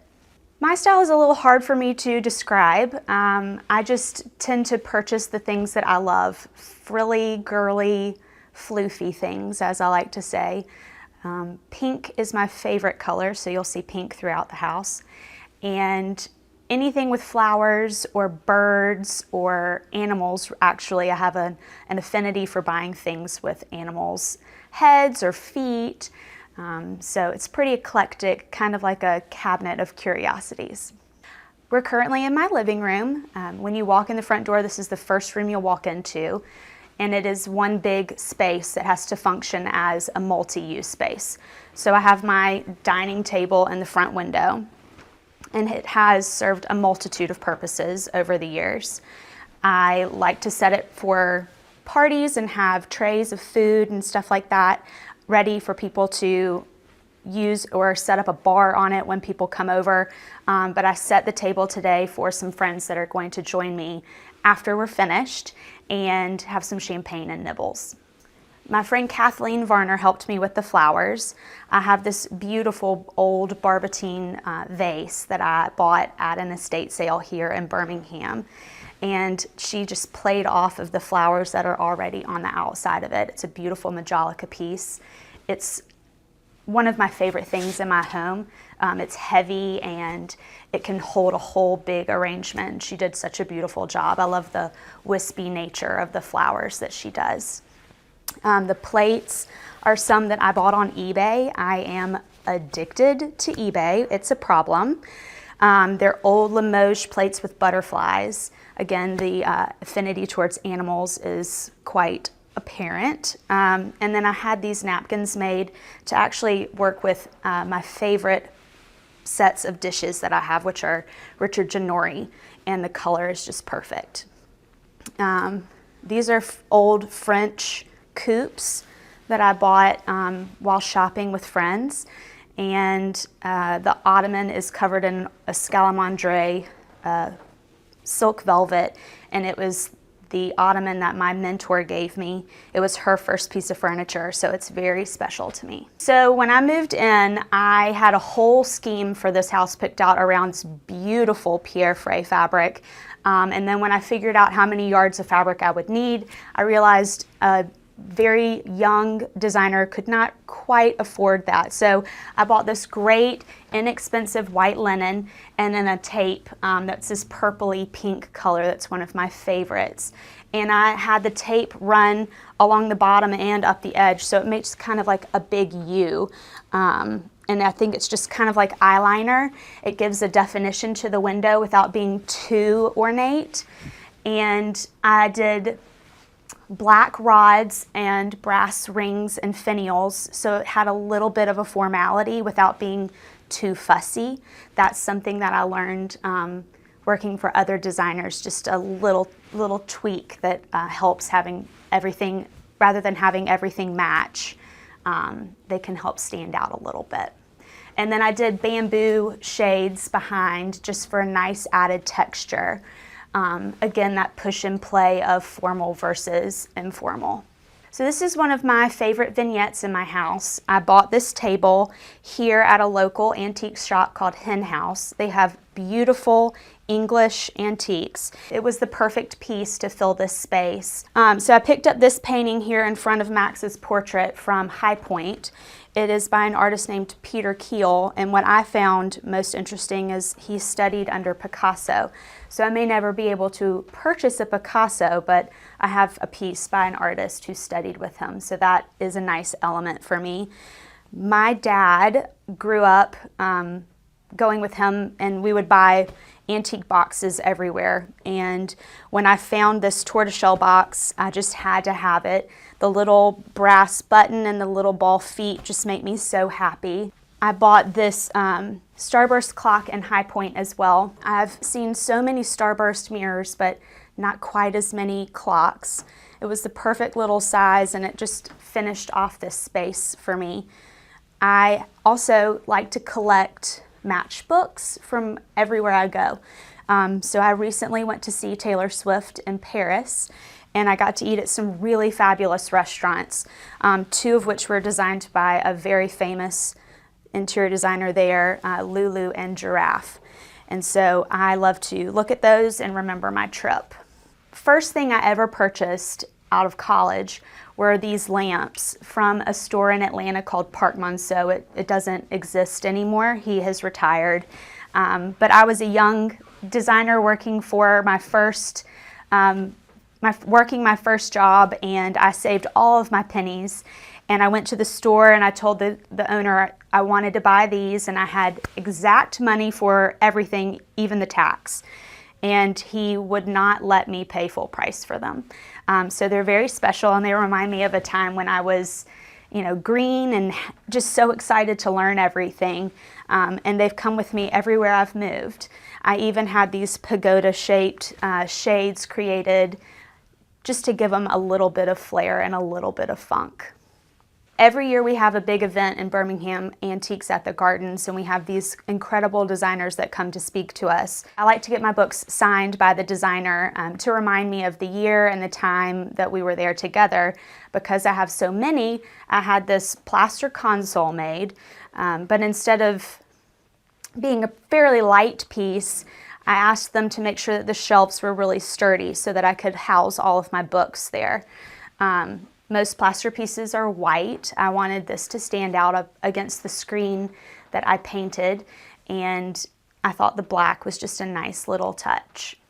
I have a few antique celery vases that I like to use as vases, but for holidays I will also put silverware in them or straws or things like that to use them as serving pieces.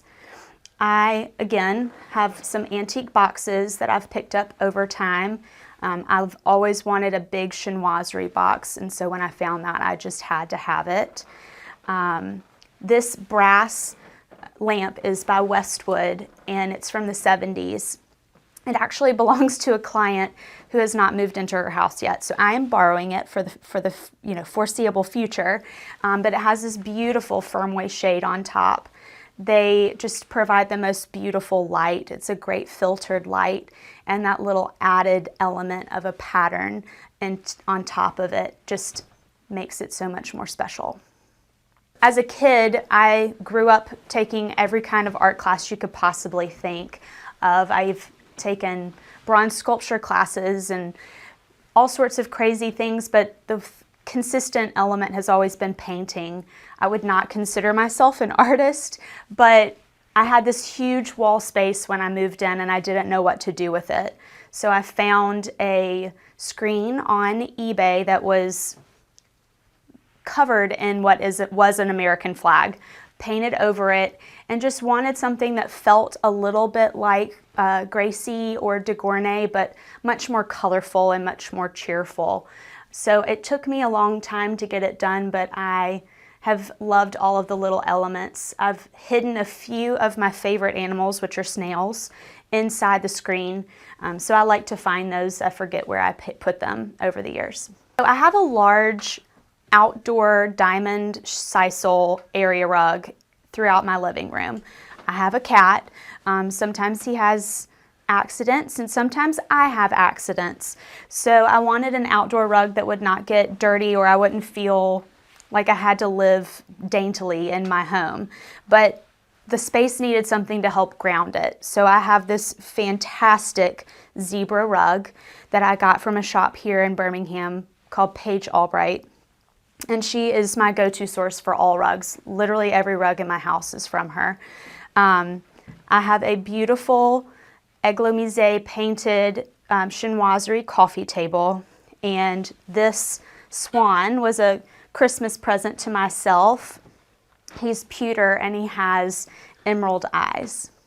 I also love to layer pieces underneath other pieces. So an ottoman under a console, or this little button ottoman that spins. And sometimes when I have friends over, I let them sit on the furniture and I'll sit on the little ottoman. It's just a little whimsical childhood memory. I stole that from my mother. So when I first moved to Birmingham, I had a client who had these pig-shaped ottomans. And I was like, where on earth did you find those? And they're by a company called Abercrombie & Fitch. and you can find them on First Dibs and things like that. But he's a little lion, and he's technically a footstool, but he's leather, and I've named him Leo. Before he came to live with me, he had only lived in one other home. So he was bought off of the showroom floor, lived with a family for, I think, 60 years, and now he lives with me. This was my grandmother's settee. It was in her formal living room, and when she passed away, it was given to me. It was in horrible condition, so I had to rework it, but I am single, and so I wanted to have it in a fun color. And I guess I had watched an Elvis movie, and so I kept singing all over town, "Pink Velvet," and I just couldn't help myself. I had to have a pink sofa. All my friends love it because their husbands would never let them have a pink sofa. But it has some of my favorite fabric in the world is from Dadar, and I love these pillows. This is a Scalamandre pink tiger, and it's velvet, and it's super comfortable. And I just wanted to have this fun little tassel fringe on them just to keep it from being plain or simple. My cat loves to play with it, so I've had to tie a few off because he's eaten them. But I like to look at it and play with it, and it's just a little element that I love. This is an antique Pembroke table that my father gave me, and it's a really versatile piece because you can lift the sides up and make it larger, or you can lower them and keep it fairly diminutive. This has been with me for several years. It's lived in a bunch of different places. At one point it was between a pair of chairs. So it's a great versatile piece, and a little extra storage never hurt anybody. I have an obsession with snails, and so I found this brass snail, and I had to have him. I think he's so cute, so great. And then these are little fake cigarettes. They're glass, they're Italian, they're Murano, and I got them here at Design Supply down on the south side.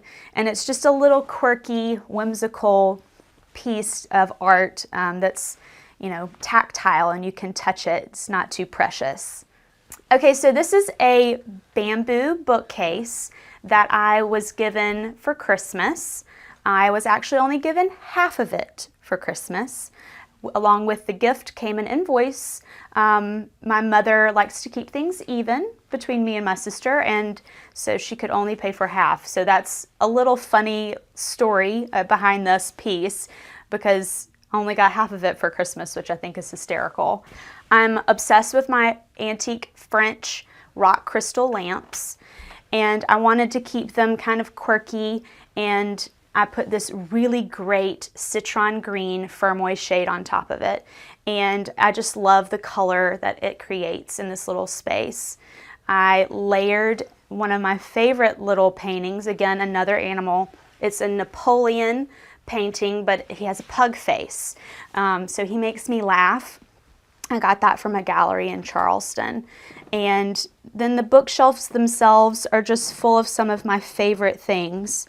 I have Tina Turner, of course, because who doesn't want Tina as the gatekeeper to their favorite things. But one of my prized possessions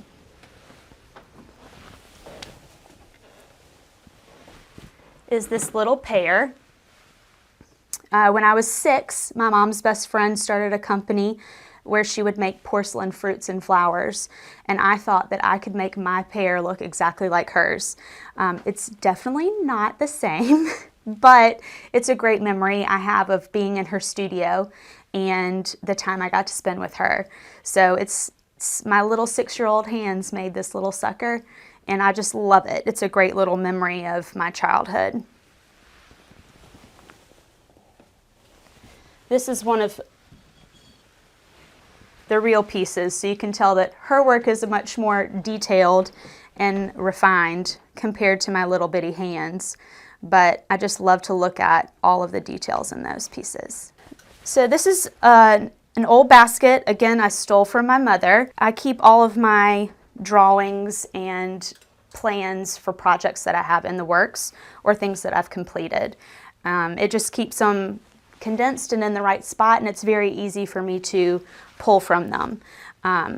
This is a project that I'm working on right now here in Birmingham. It's a great gut and reno, and I can't wait to show that to people once it's more complete.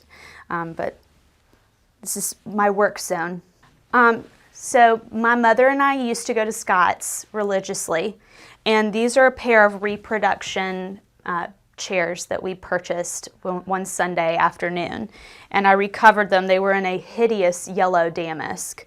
And this is just a funny little pillow that I love. It's from a song that I adore. It's like a hype up song, you know, and it's just a little whimsical piece to keep it from feeling like your grandmother's house. Now let's go to my kitchen. I have a portiere here to keep things closed off for parties if it ever gets too dirty in there.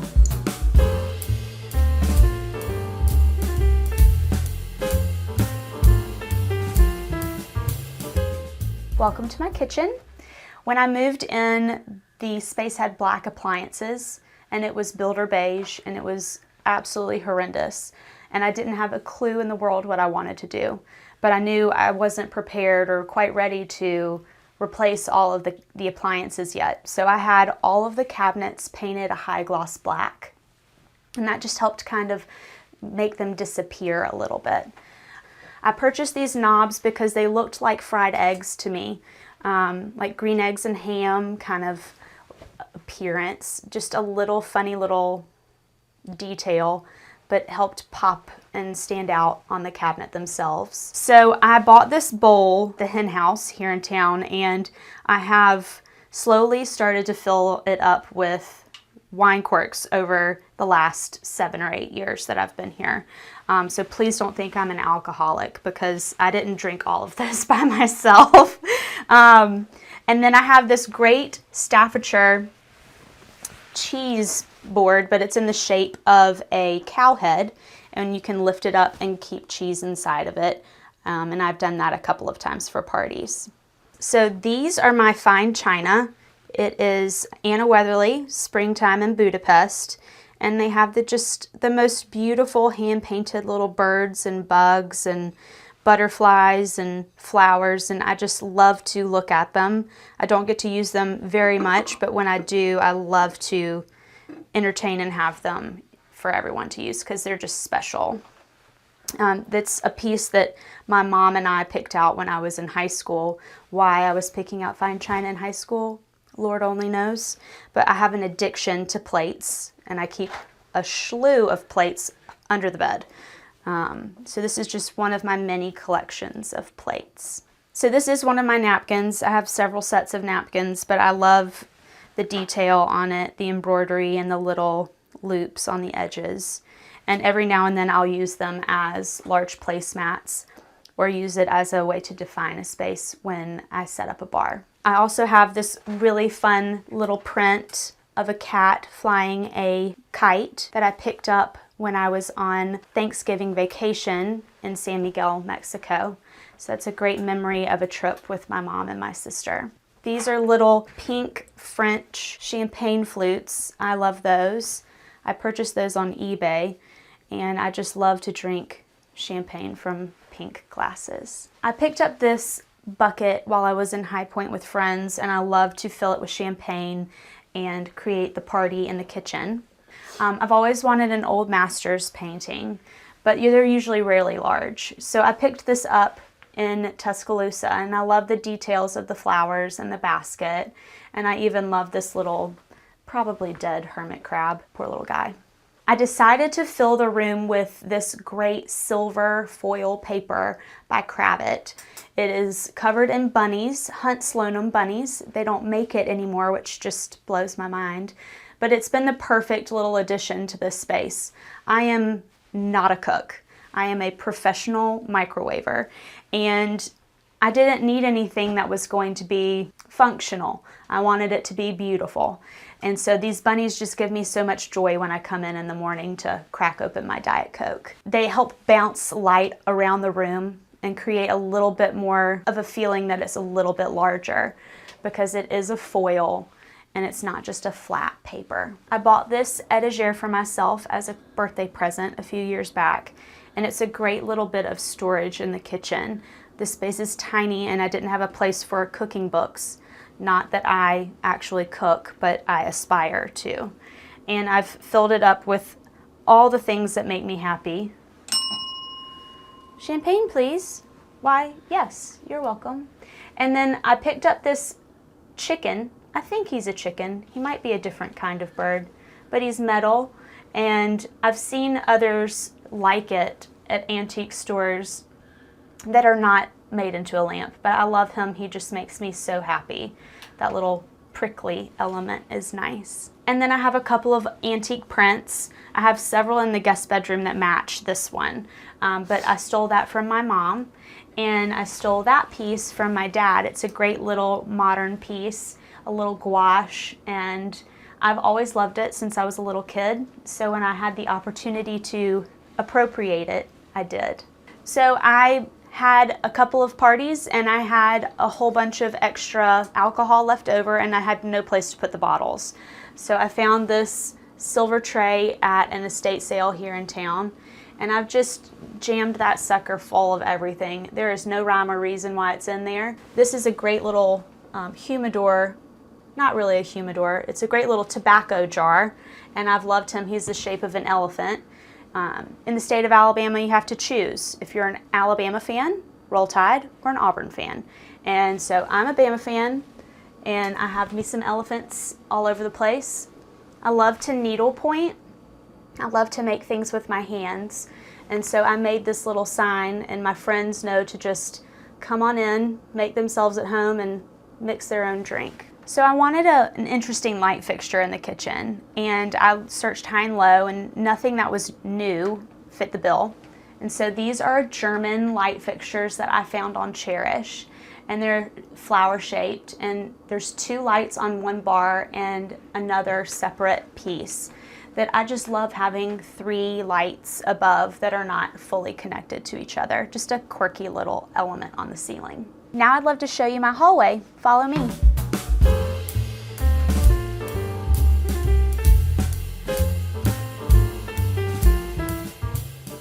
This is my hallway. It is the smallest space in my house, but I wanted to make it special. So I put a really fabulous Curated wallpaper on the ceiling. When I was in college, I got to study abroad, and I fell in love with paper from Florence. And so when this came out, I knew I had to have it. And the little feather light fixture is just girly and fun, and I just loved the little texture that it created.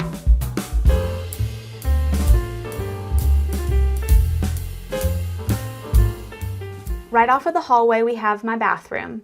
It is a rather small little space, but it's one of the first spaces I touched when I moved into the house. This is a Schumacher snake print wallpaper. It's the first element I did when I moved into the house. It just needed a little bit of something to keep this space from feeling dowdy. And it was a great little black and white element, black and white crispness that this space just needed to keep it from feeling too small. About a year ago, I purchased 4 prints from Catherine Jones, and she is an artist in Georgia. She lived here in Birmingham for a little while. I love the graphic nature of her art in general. And these are on old French ledgers, and I just love that she's done a bunch of different shapes, and the colors are so graphic. Another element I love is this silver ginger jar, and I use it to hold an extra roll of toilet paper. I searched high and low for the one that's the right size, because a lot of them are more oval in shape than round in shape. So about 2 years ago, I had a photo shoot for another client's house, and I took a bunch of rugs out for their powder room. When I started to lay them all out, I realized that I was obsessed with this rug, and I didn't want them to have it. I had to have it. And so I squirreled it away in the back of my car and just prayed that it would look decent in here. I love the colors of this rug. They're some of my favorite colors. This bright citrusy orange with maroon and mint, it's just a great combination. A bathroom can be overlooked because it is typically a smaller space, But because it is small, I highly try and tell my clients to do something bolder in the bathroom because there's not that much wall space. It can quickly be done. And wallpaper is your friend, not your enemy. There's so many to choose from nowadays. So we could have taken this bathroom in a million different directions. I could have gone full color to contrast the black and white tile, but I wanted to keep it more subdued. But I also wanted to have some fun. So I always try and tell people, don't be afraid to have a little whimsy. Don't be afraid to go bold on the wall. If you don't like it, it's just like paint. You just take it off and you try something else. Now I'd love to show you my guest bedroom. Follow me.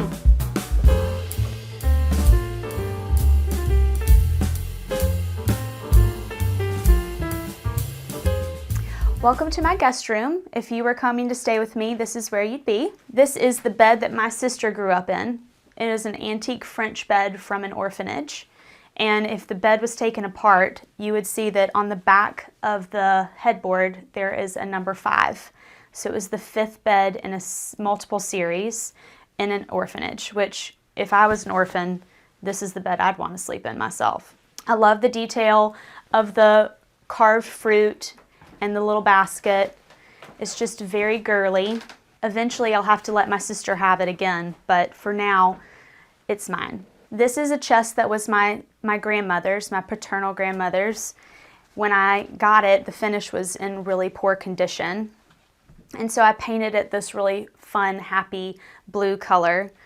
It is what I keep all of my memos and samples in for my business. This room functions not only as my guest room, but a space where I prepare for my clients' meetings. So inside here are all my goodies. This is a picture that I drew in the 9th grade of some lilies. I think they're lilies. I can't really remember. But that was my 9th grade art project. And so it's a nice little space full of history and memories for me. These were my great aunt's crystal lamps, and to keep them from feeling dowdy, I got these really fun 70s style. So in this room, I wanted to have a nice textural rug. This is one I got from Rush House. They only come in one size, and then you cut off an edge on each one to fit it into your space. So that was a fun little project for me, cutting up a rug. And it just adds a nice layer, nice texture, and I like this small kind of nondescript pattern that the squares create. From the rug, you'll see one of my favorite possessions, my snail. He's a coffee table, actually. This top part unscrews, and a piece of glass can sit on top of him. My first foray into ADAC as a young designer, Travis and Company had a pair that were cocktail tables, and I was obsessed with them. They sold so quickly, I never even had a chance to see if I could purchase them myself. So for the last few years, well, 15 actually, I've been on the hunt for a snail of my own. And about 2 years ago, my friend Stephanie Linton and I were in Nashville for their antique show, and she called me and said, "I found him. You have to come and get him." And I literally ran from one side of the room to the other. So the piece of glass that goes on top of him is underneath the bed. And when I move into a larger home, he'll probably be the coffee table in my formal living room. So a snail is probably an odd animal to be your favorite animal. But when I was growing up, my favorite movie was the original Dr. Dolittle with Rex Harrison. It's a musical, actually. And they're on the hunt for this great pink sea snail that is mythical, and it's actually connected to this floating island. And so at the very end of the movie, you get to go inside the pink sea snail, and it's like being inside a genie's house because it's pink and it's shiny and it's just so happy. So I think that's probably where my obsession with snails came from. Good old Rex Harrison and the original Dr. Dolittle. So I needed a table in this room, but I wanted to have something that I could pull a chair under or an ottoman under, and not knowing I'd have the snail. And I found this at Maison de France here in Birmingham. And I got this on super sale when Spitzmiller's lamps were on sale with Visual Comfort. And I love the arms, the shape of the arm, the color of the glaze. All of his pieces are just so beautiful.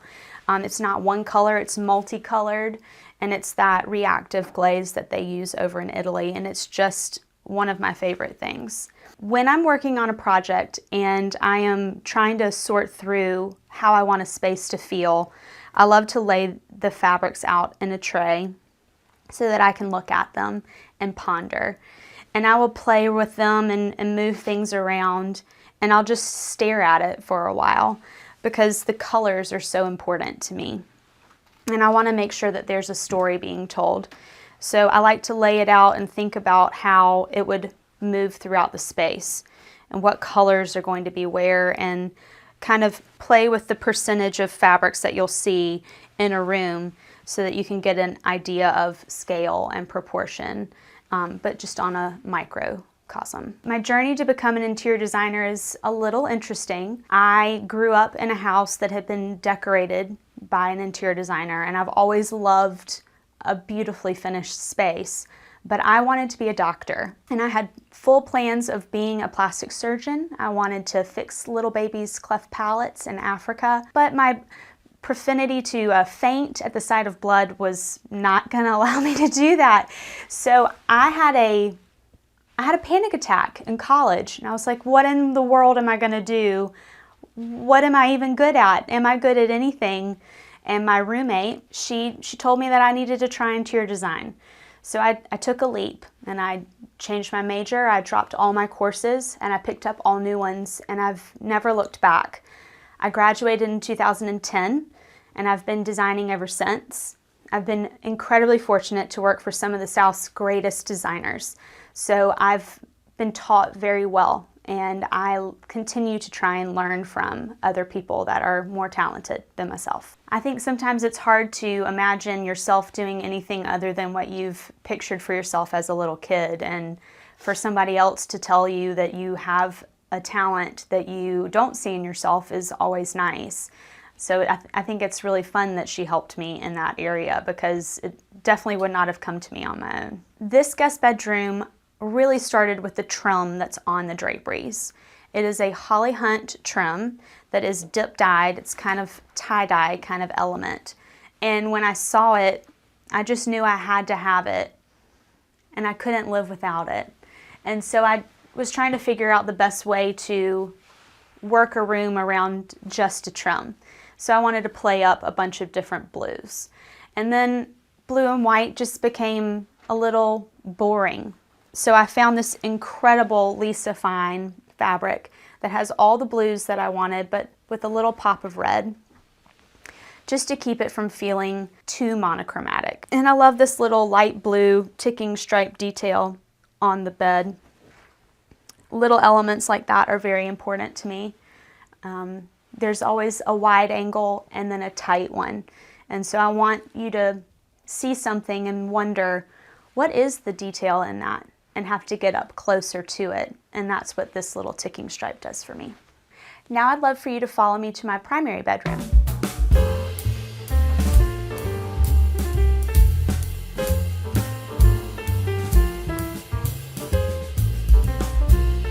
This is my primary bedroom. This was the absolute last space that I designed in this house, and I had a really hard time figuring out what on earth I was going to do in here. For most of my clients, I try to tell them to do their primary first. It's the place where you spend so much of your time that it should be an oasis for you. But I just could not figure out what I wanted.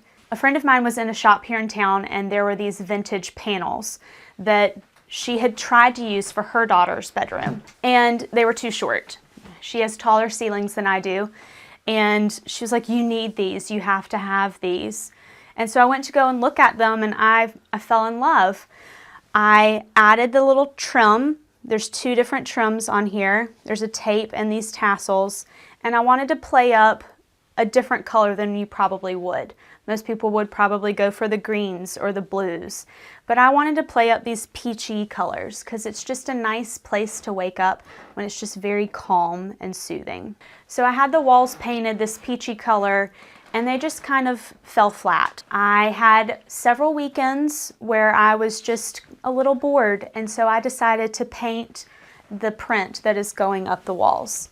It's a little bit of a pomegranate and it's a little bit of leaf. I really have no clue what it was. It just was something that felt natural to me.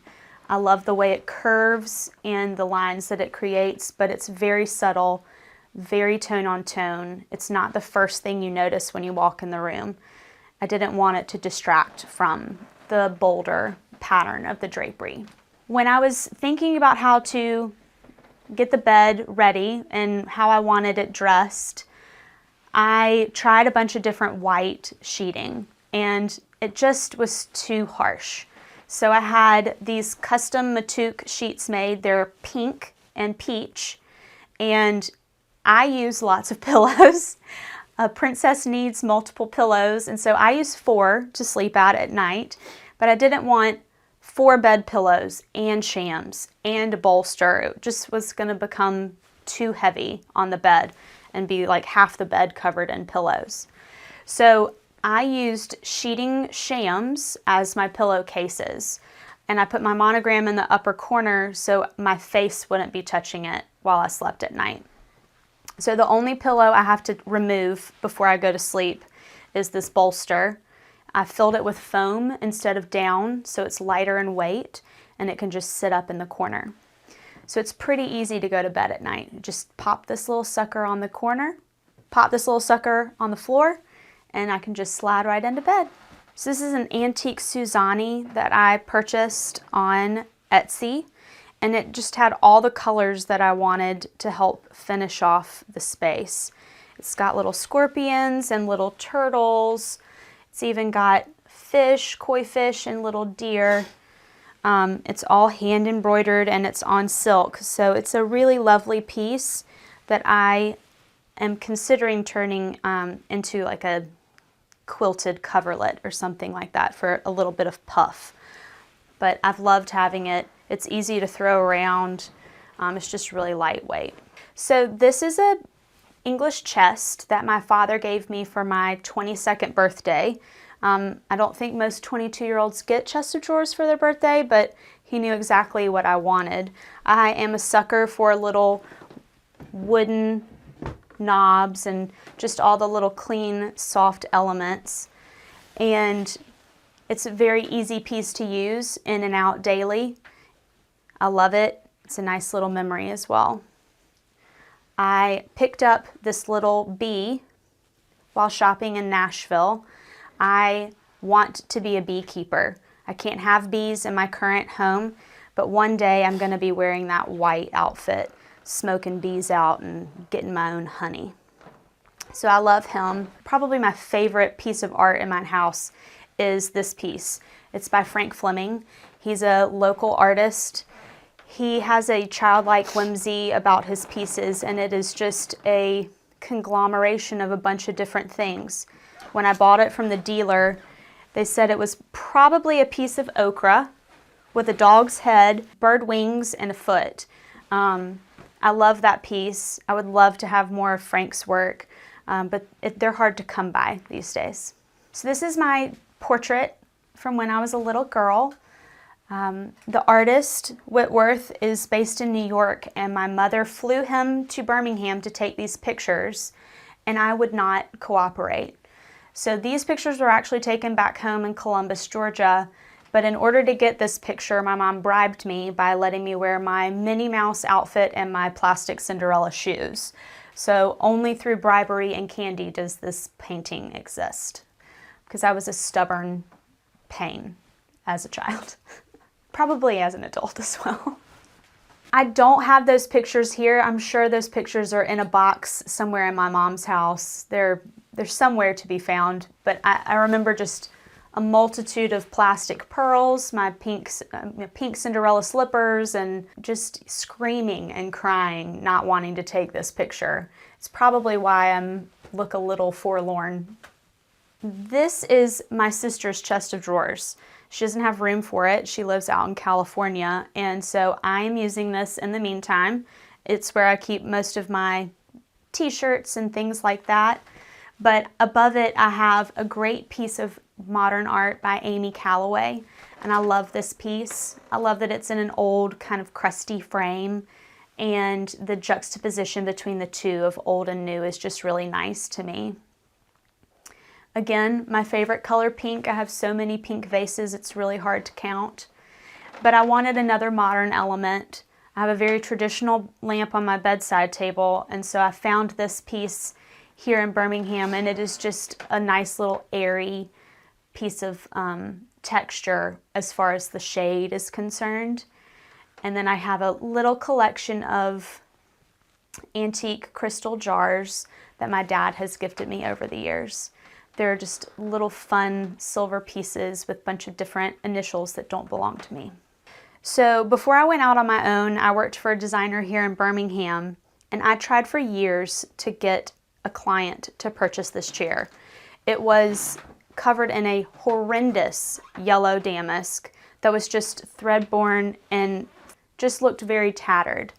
But I love this chair because it ratchets back. It's like a antique lazy boy chair, but you can lift the pins on the sides of the chair and it will lean back. So I had it recovered in white leather just to keep it bright, not like an antique wingback chair and brown leather would be. Just something soft and a little feminine. And then I loved these little blue tape and the space nail heads to give it like a little line. Again, like lipstick or an eyeliner, just helps it pop. I fell in love with this Holland and Sherry print. They don't make it anymore, but it's hand-blocked print, and I just love that color of citron. And when I was in France, I purchased these reams of old trim. So it's metal bullion fringe, and I just love it. It's a great little texture. It's like a little bit of masculinity and femininity all in one. And sometimes I'll just come over here and play with the fringe. So these are some stools I found at Round Top at Marburger, and they needed to be recovered, and my original zebra rug died. So I cut up the zebra and recovered the tops of them just to have a little graphic nature. Wanted to make sure that none of the patterns were super lined up and everything was a little askew, just to make it a little bit more fun.